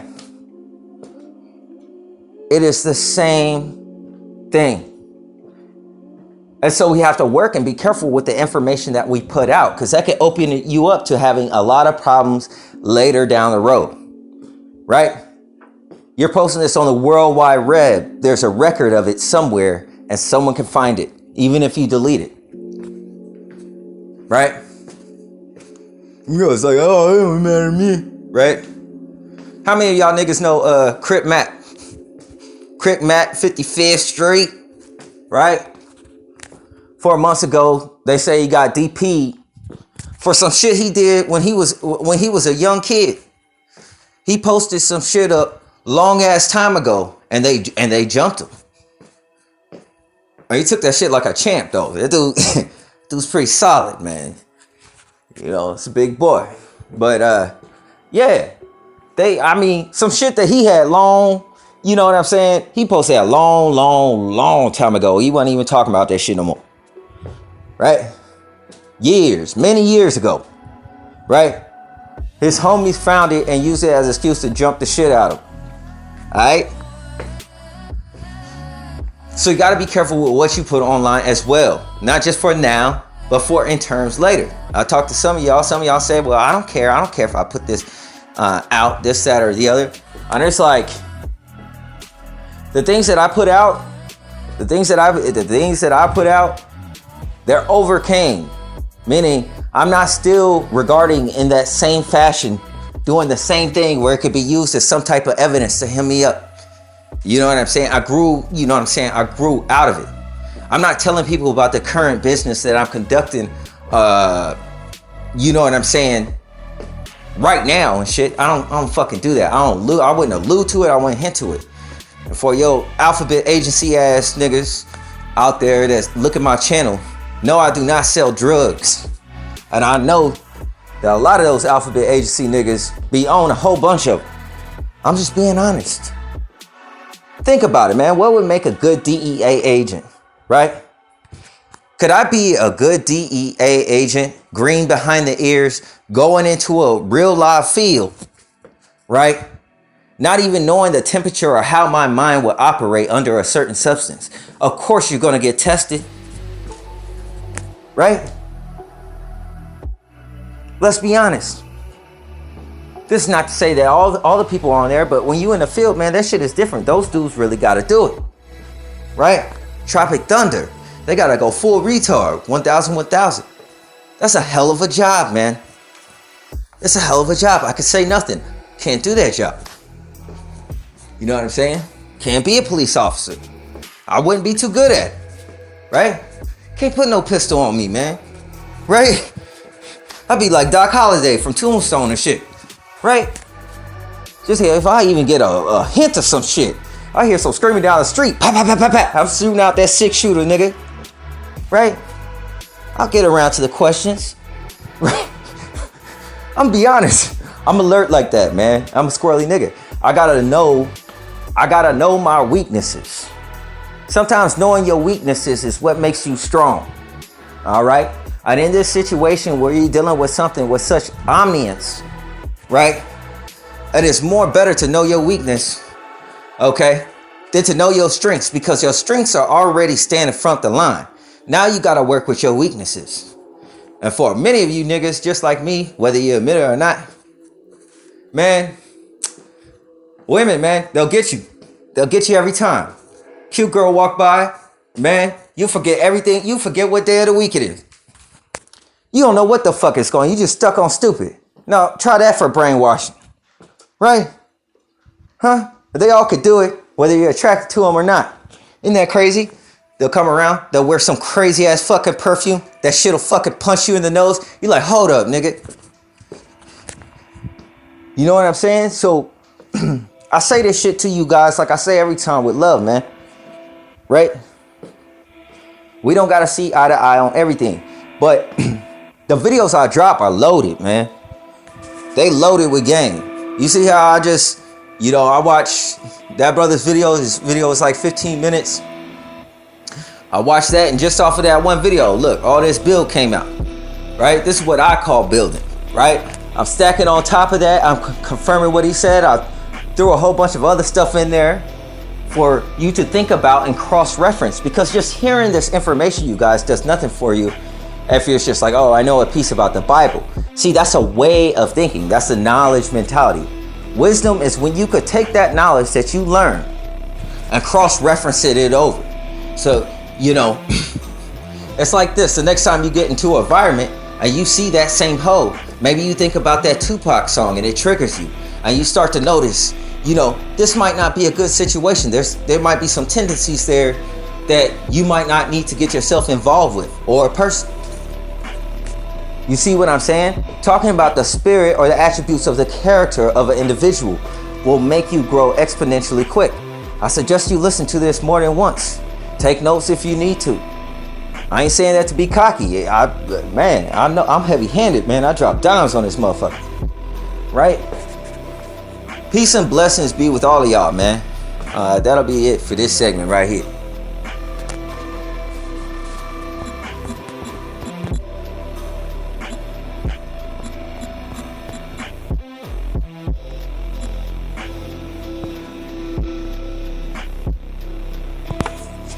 All right. So the next thing I want to talk about, building on top of the first part regarding this existential prison, is this. Fellas, like, a lot of the times, man, if you pay close attention, if you start understanding bone structures and things of that nature, you will see the same people around you. They will have a different image, all right? Their face will look different and everything like that, but their dental structure and their bones will be the same. How they behave and how they move, their attributes of character will be exactly the same. Okay? Exactly. All right? And this part is not contingent with a hive, but it does help with your practice of discerning things, paying attention to faces, understanding your environments and the people that are around you.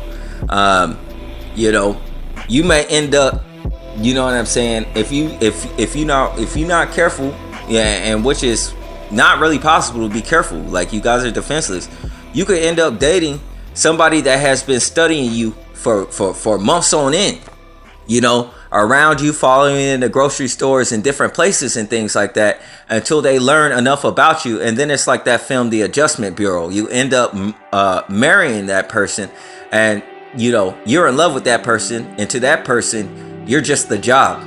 Okay? It's like all those movies where someone busts their lover being some type of adjustment, some type of fixed situation into some type of marriage situation. They have kids and everything like that, and then in the middle of their fighting, someone reluctantly says, well, I did love you though, that part was real. You know what I'm saying? Like, it's like the damage is done, cry me a river, that Justin Timberlake shit. You know what I'm saying?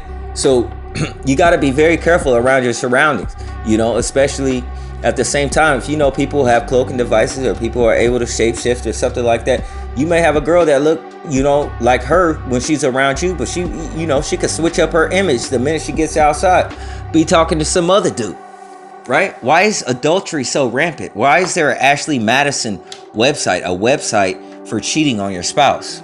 These are the things you got to think about, man. When you could shift your image and somebody is dead asleep and they can't discern through different things, you know what I'm saying?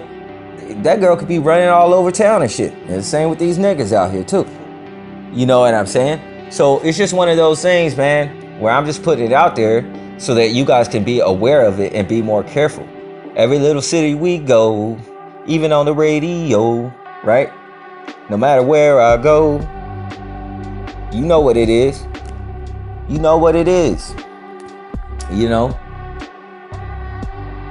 I dated a girl back in the day, the really awesome one, and quite frankly, many years later, after I had moved thousands of miles away, man, you know what I'm saying, I hooked up with this chick, and I'm not gonna go into detail, but she responded to things the same way, the exact same way, damn near, that my ex-girlfriend did, right?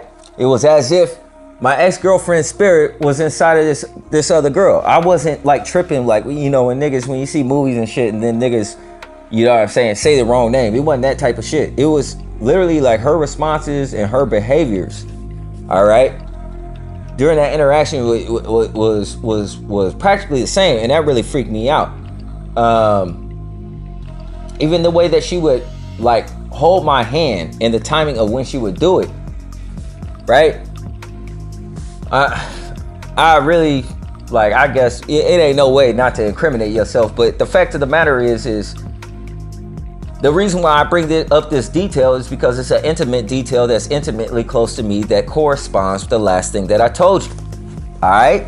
Now, whether that was a situation or not, I've heard other people, okay, have the same voice, the exact same voice and behaviors as friends that I had thousands of miles away. 2 friends that I had. All right? I ain't gonna say their name. I'll just say J and N, right? And they, you know what I'm saying? Imagine you know some brothers on the far other side of the country, right? You're in a whole different other place, and you see somebody that acts so much like them.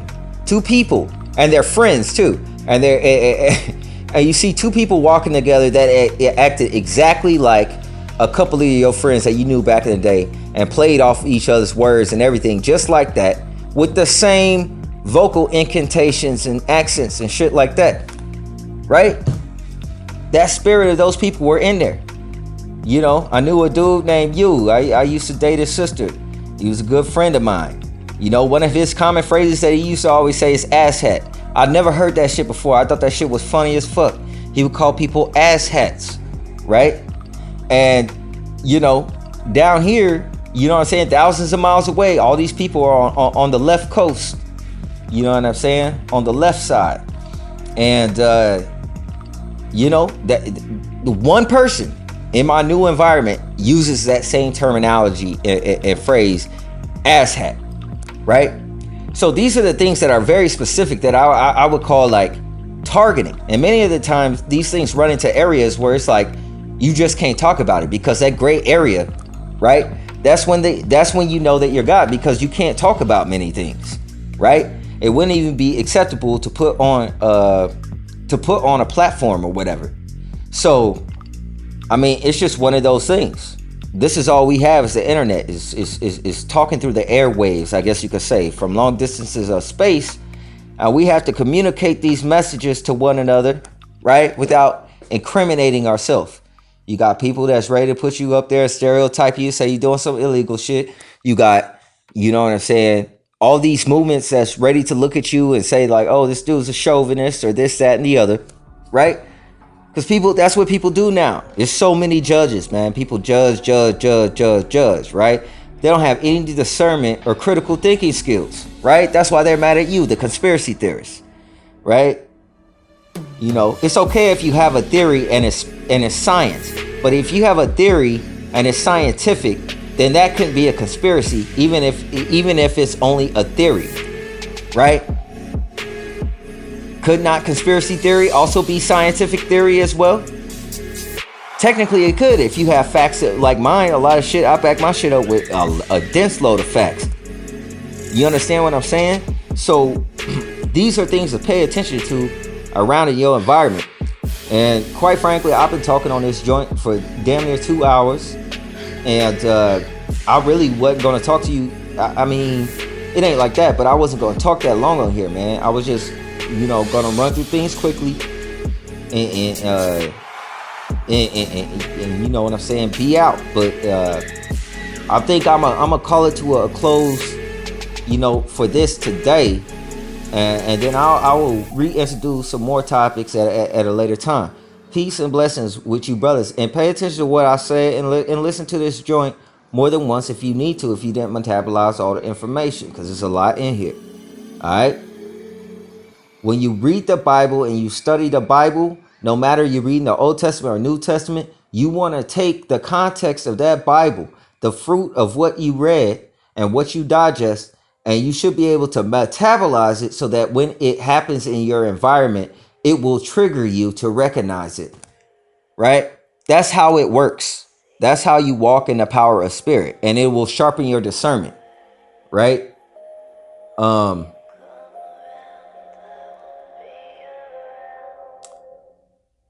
Yeah. Another thing, I guess the last thing I was going to put here, I was going to go ahead and give King Mansa a shout out because I haven't watched this video yet. And I know one of the words he put in there in terms of it is repetition, something, and something else. And quite frankly, the way you're thinking about that, brother, that means you are getting quicker. You're getting sharper with your perception. Your awareness is getting better. Okay? Because you're looking at classifications of patterns and you're defining them by archetypes rather than speaking to something specific. Like you could use the specifics as an example of the archetype and what you're talking about. No different than the Tupac reference pertaining to that song. So I just want to give a shout out to that, brother. And that's a big up, man, because that leads me to believe that, you know what I'm saying, this brother is improving, is going through some things. And you guys, I don't mean to be offensive, but I've been here longer than, I don't know if anybody's been here in terms of going through targeting, because mine started at an early age. Okay. But generally, most people I've been cultivated in it.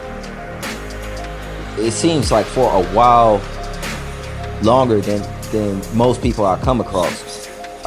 So that might also be a reason why. In other words, it sucked, man. You just get screwed over by pretty much, you know, civilization, whatever, society, right? With that being said, man, peace and blessings to you all. I'm out.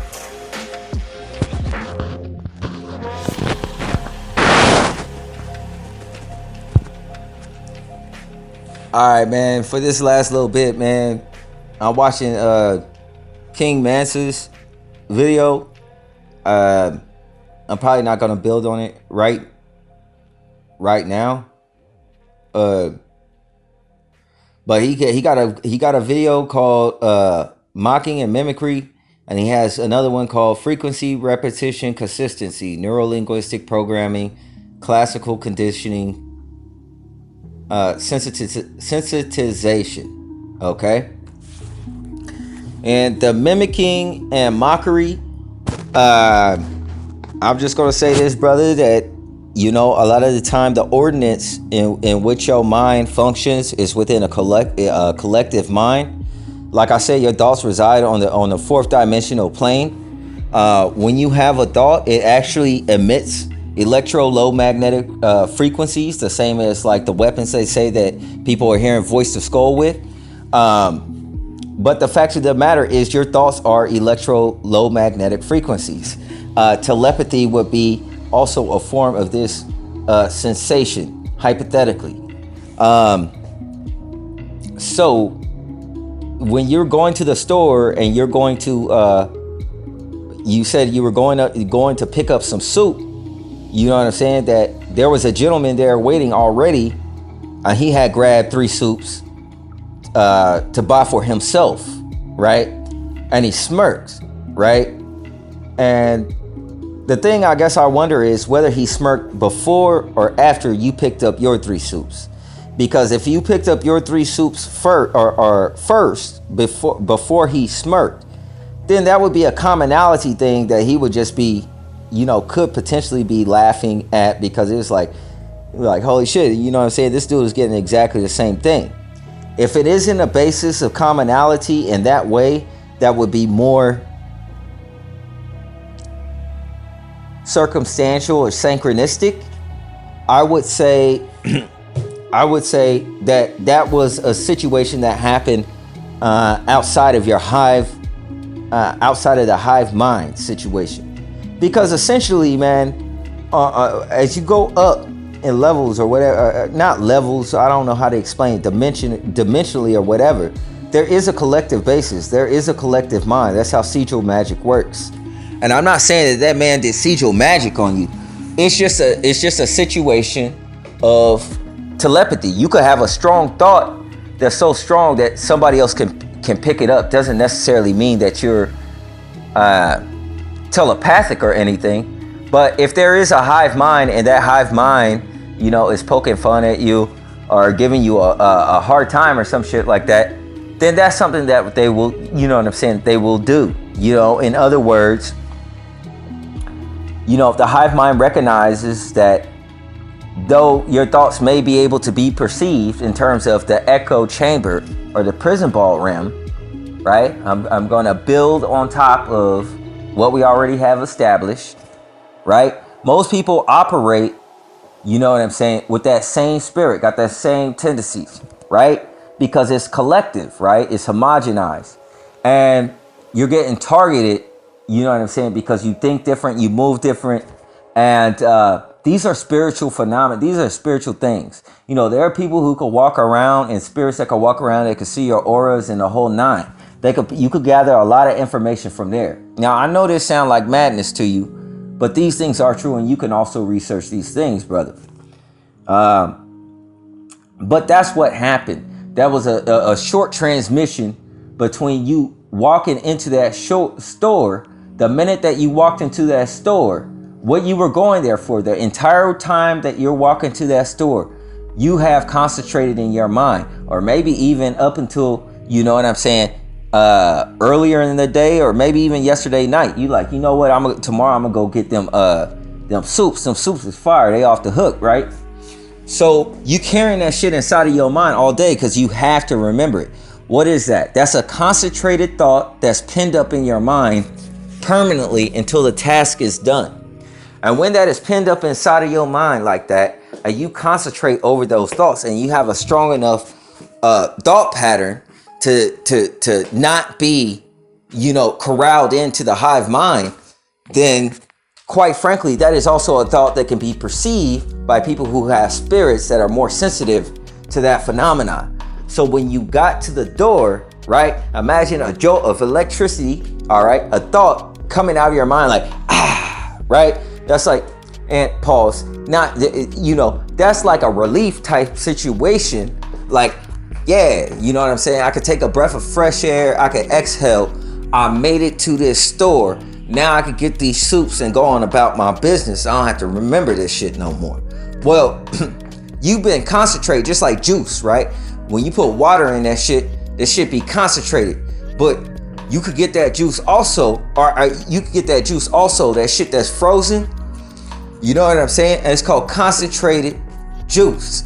All right. What do you do when you dwell upon a thought? You concentrate on that shit. And concentration is energy. And then that thought becomes more prominent and becomes stronger. Even if you went the entire day and you worked, you still kept on your mind, know what, nigga? I'm gonna get them fucking soups later, right? You were dead set on getting those soups. You were dead set on your intending to do that. And that's how we are untitled celebrities, right? Untitled idols. In the fact that, not that we are as an idol, I'm just stealing it from the basis of American Idol, but you are recognized as a celebrity, or a paparazzi would be recognized because your swagger and the way that you move and how you think is different. Now imagine if you live in a homogenized society, okay, where everybody moves and operates relatively the same. Well, there's trends, right, that change every season, and there's all kinds of things that's going on, right? So what do you think that they do when they forecast trends and things like that? There's people that go out that people watch and research the cycle of times of what was in back in the day. Like, you know, Stranger Things came out nowadays and everybody got back into the whole 80s swagger, right? Huge hit TV phenomenon. But other than that, like, where are people pulling these new ideas or new concepts from? It wouldn't be coming from the group that is homogenized, right? They would be paying attention to what you're doing to introduce it to the rest of the hive. So really, it also could be a form of admiration, okay? As far as the dude that was standing in the shop door, I don't know if he owned that shop or if he was just a patron.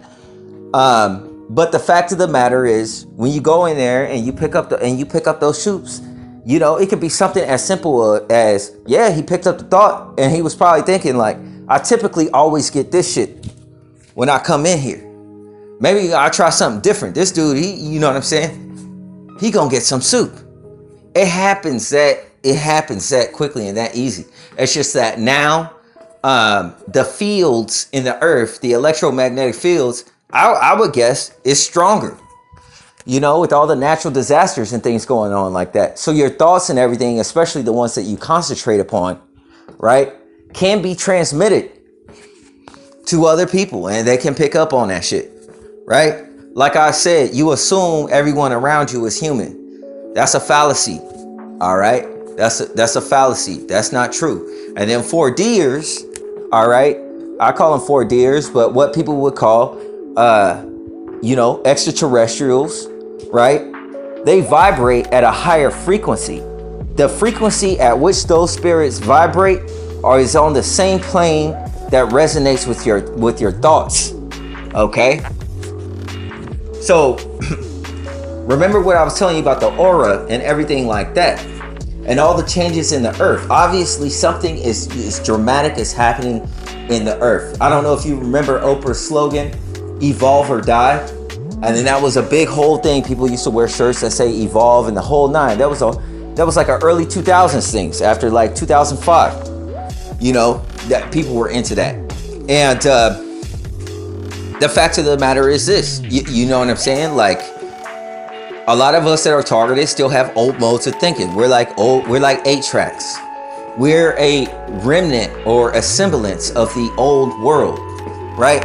And the new world doesn't want to remember that old world. So that's part of the reason for the overall, pestering.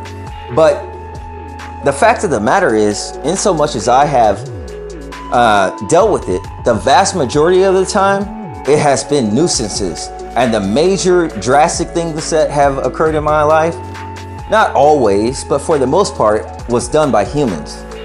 Okay? This situation right here is too subtle and it's too intelligent. So you were probably dealing with a man who had a spirit that was able to exhibit telepathy, right? You're a black man, people are already looking at you, big black dude, you walking into a store, right? What does this guy want? Right? Oh, suits. Right? No cap. It really goes down like that. But I'm only 2 minutes and 39 seconds into the video. I'm gonna check out the rest of it, but I just want to give you a shout out and say that, man, dramatic improvement, man. That last video that was a minute long, you describing your situation. You see how much information that gave me right there, right? That's what I'm trying to tell. That's why I'm trying to tell you guys, man. I ain't trying to get on your head like that. I'm really trying to be informative because you guys give me kernels of information. And then I know that what my specialties are, I can cross-reference that and get, bigger details of understanding of what's going on around here. But before that, it was like the talking parrots. Everybody was saying the same thing. I'm like, okay, you know what I'm saying? Like, you haven't experienced nothing in your personal life other than seeing colors. That's what I was frustrated about. All right. But I just want you to pay attention. Just from you blessing the community with that information, I got a bunch of information out of that. You see what I'm saying? And now I'm like 2 minutes and 39 seconds into your next drop about repetition, right? And social conditioning and what have you. And I can already tell just based on how you started off the video.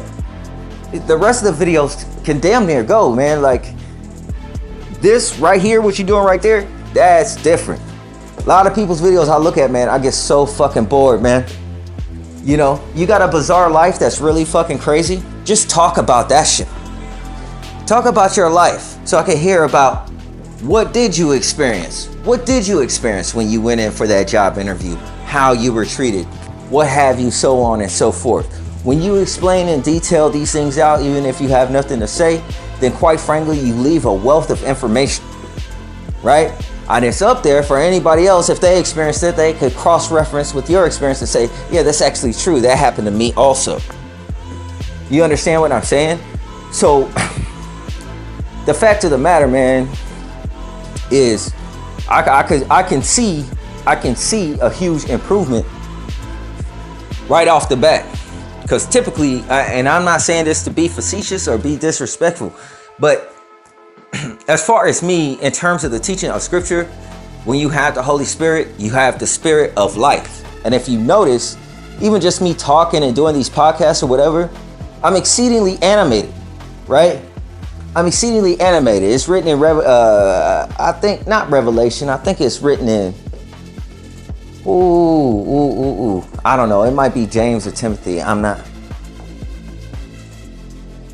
I think, no, it might not. be in Timothy. Ooh, I'm rusty. I got to get back to my books. It says, now in the latter times, some shall depart from the faith, speaking heresies and so forth, something to that nature. And it also describes that in there, the Holy Spirit speaks expressively, right? Expressively. Now, when you guys are touting about the typical stuff, you guys aren't really into that information. But in this video, you seemed a lot more with it. You're very sharp. I was checking your eye movements. You were surveilling your area, checking your surrounding. You know what I'm saying? You are a lot more livelier. The information you were given, it was like living food to me. When I was digesting, like Reader's Digest, when I was digesting that information, it was like having a living food. Kale greens, a kale green salad, you know, rather than eating an animal that has been slayed. And I ain't gonna front, I still like meat, just to cross-reference. But if you notice, if you eat vegetation from the earth, you feel a lot more livelier with your energy, rather than when you eat a fat steak and you feel kind of sluggish. You just want, you know what I'm saying? You're full and you want to go to sleep. You could eat a big salad and feel great, ready to tackle the world. You know what I'm saying? It's the same thing. It's the same thing in terms of this information. So the information, whatever you're doing, when you drop that out like that, that's on point. That's where it's at, man. That's where it's at. All right. Now, you see how that cross-reference for anybody that gets upset, because some people in the past got upset, you know, targeting individual videos. When people say click off my video, listen, I'm gonna watch whatever the fuck I want to watch. You can watch whatever the fuck you gonna watch. But quite frankly, I am gonna continue to watch videos, right? Because I'm trying to figure out my own situation while sharing the information that I get, you know, from what I see in my life, which I left a wealth of it. I have every right. I have every right. And in terms of even, it's so annoying when people start talking about like, some nigga try to front, I think it was him. He got upset and was like, I'm like a level 5 or whatever, like some type of backhanded thing, man. It's just annoying because quite frankly, for as long as I've been in here and the amount of information I dropped, nobody would contest, nigga. I do got the stripes in a motherfucker, but I go by Saint No One. I'm not vain like you. I don't have that many subscribers, right? I could come with a knife like that, but I don't, right? Instead, what do I discern? This man was triggered. He got emotional. He got emotional about the information I was bringing forth. And he shut down. I don't know my phone never beeped like this, bro. I don't know what that is.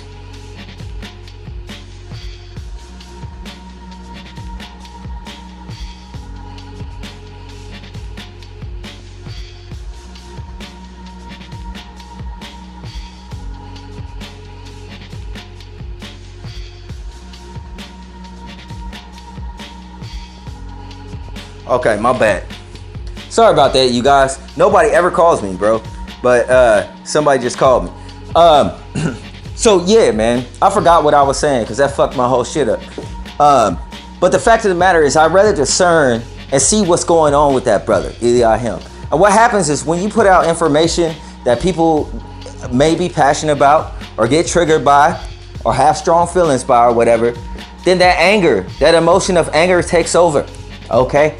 And what happens when anger takes over? The mind shuts off, the adrenaline increases, you start to lose acuity of the fine-tuned motor movements. What is your thinking ability like? Well, if you lost fine-tuned motor movements, then you're losing the precision of your thinking, right? That's what happens the minute somebody is triggered and get upset.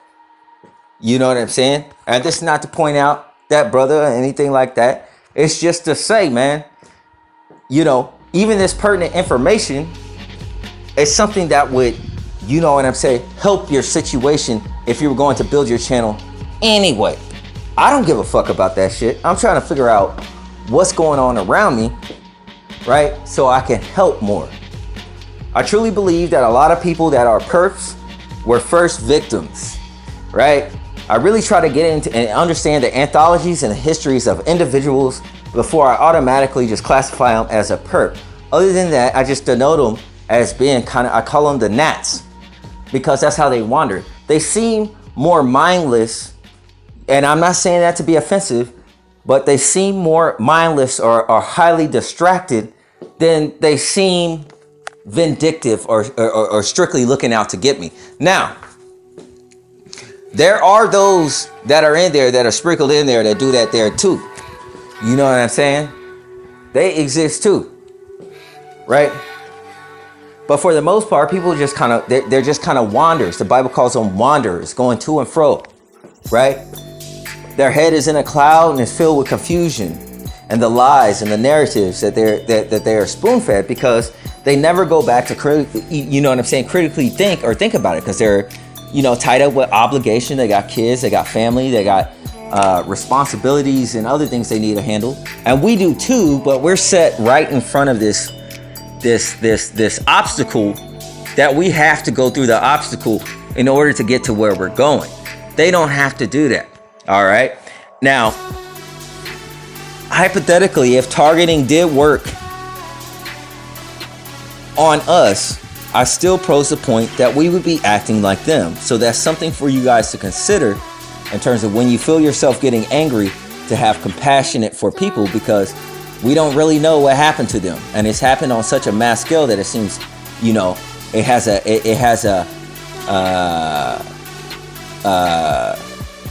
it's omnious.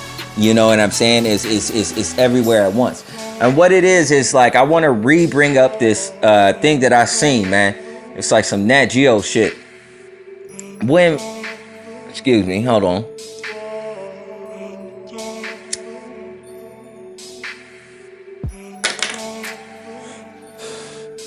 When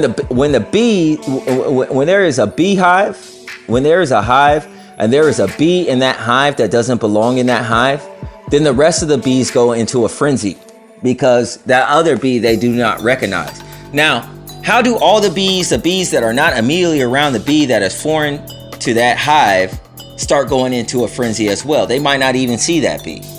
You see how all their minds are interlinked, right? To recognize when that threat is there.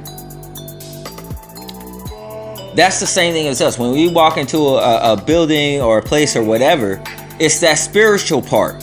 People kind of start to, you know what I'm saying? It's subconscious. It's not like they're doing it exactly on purpose every time, but it's subconscious. That shows you at least that they're being driven for the most part by their subconscious, and they're running on autopilot. All right. When you're being driven by your subconscious, you're running basically on autopilot, right? So there is a level of disassociation there.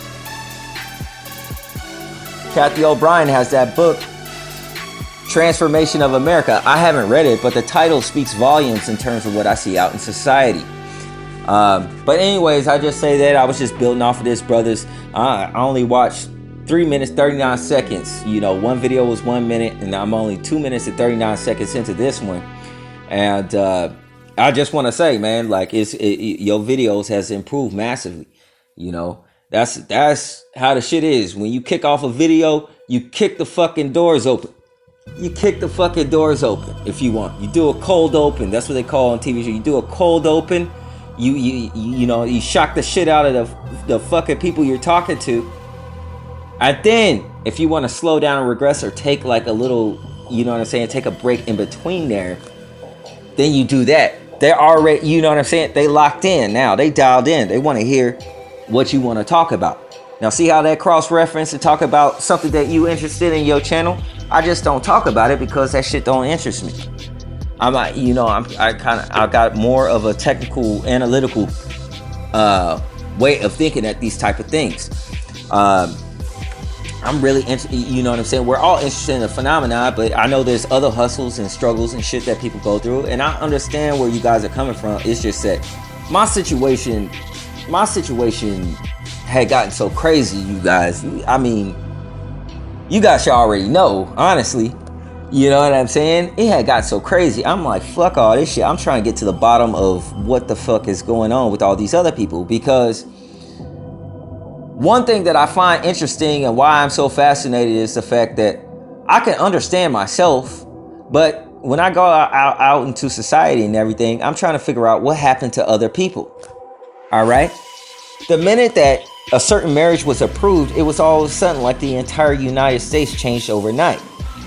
And that's just the thing that I found to be interesting. Now, anywhere you go, it's that same deal.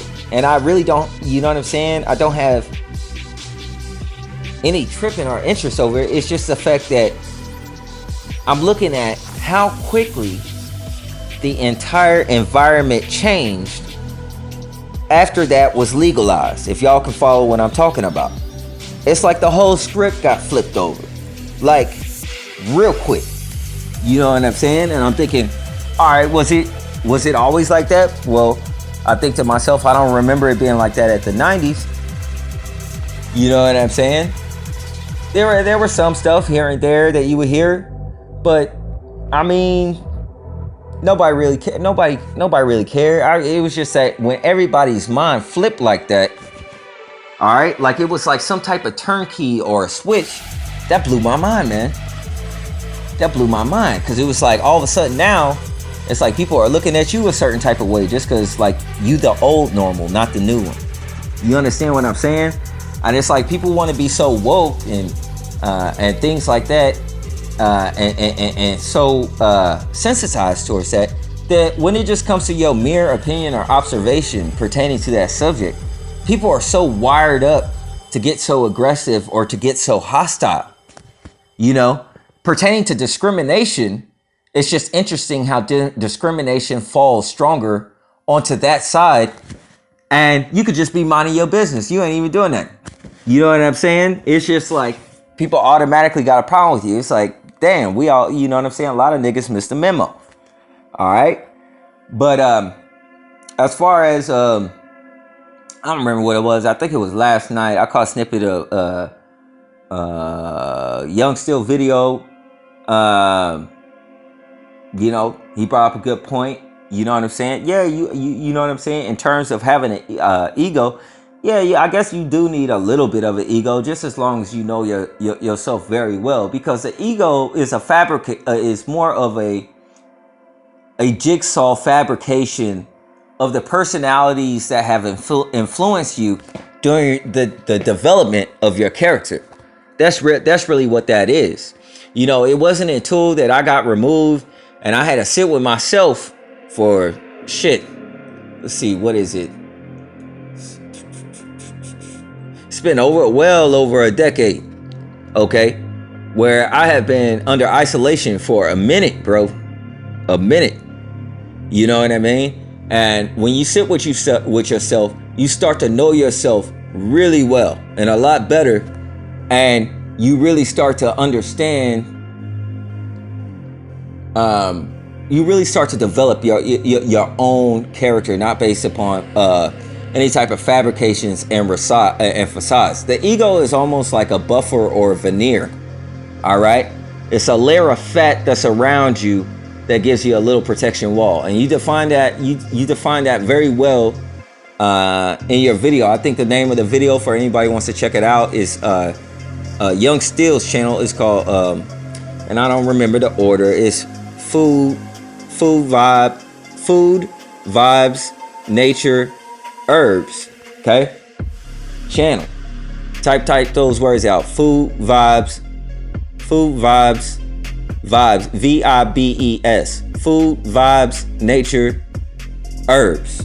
Alright? And the title of the video is called Love Yourself Part 2. And he posted up last night. Alright? These are pertinent evidences and things like that. Now that I see y'all, you know what I'm saying, y'all niggas moving and advancing.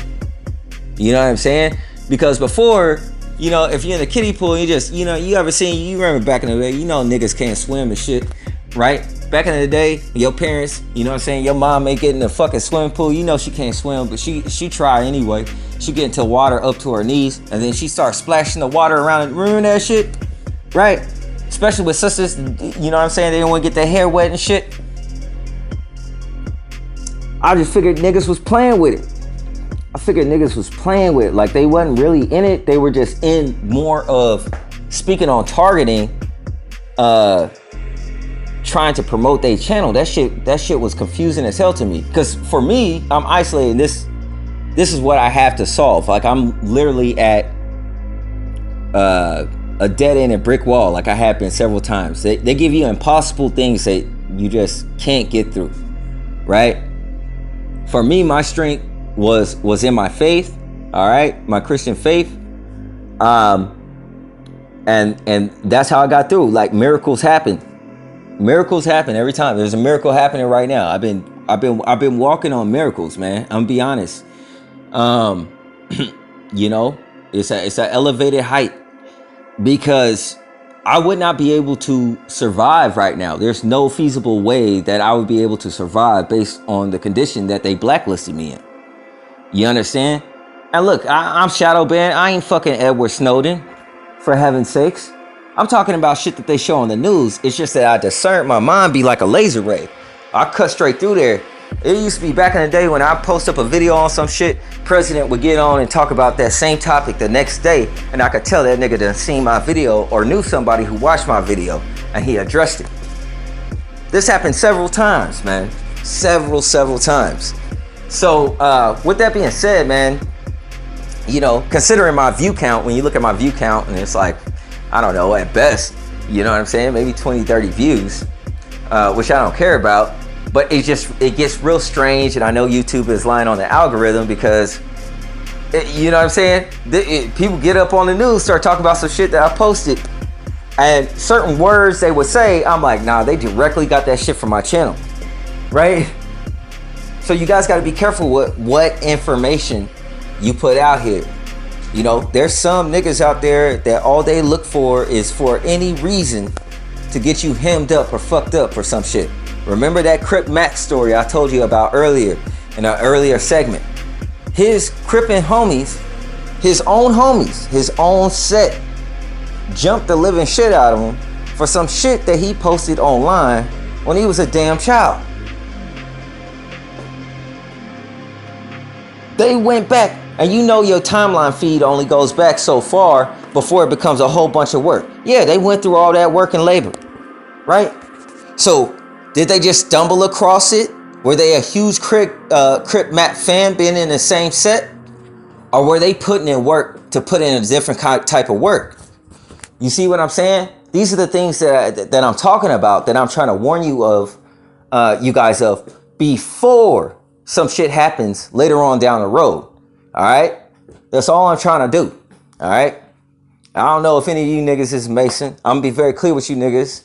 I ain't one. I don't gotta be a Mason to be somebody's fucking brother. And I ain't saying that you guys are my brothers, but I expect, since you going through the same thing, I accept y'all as my own. As my own. My whole life, I'm very well steeped. And you know what I'm saying? Trying to take care of others that didn't give two fucks about me. I got a long history in that. Right? That's why shit don't bother me. It's just fucking, but I've been under that pressure for a minute.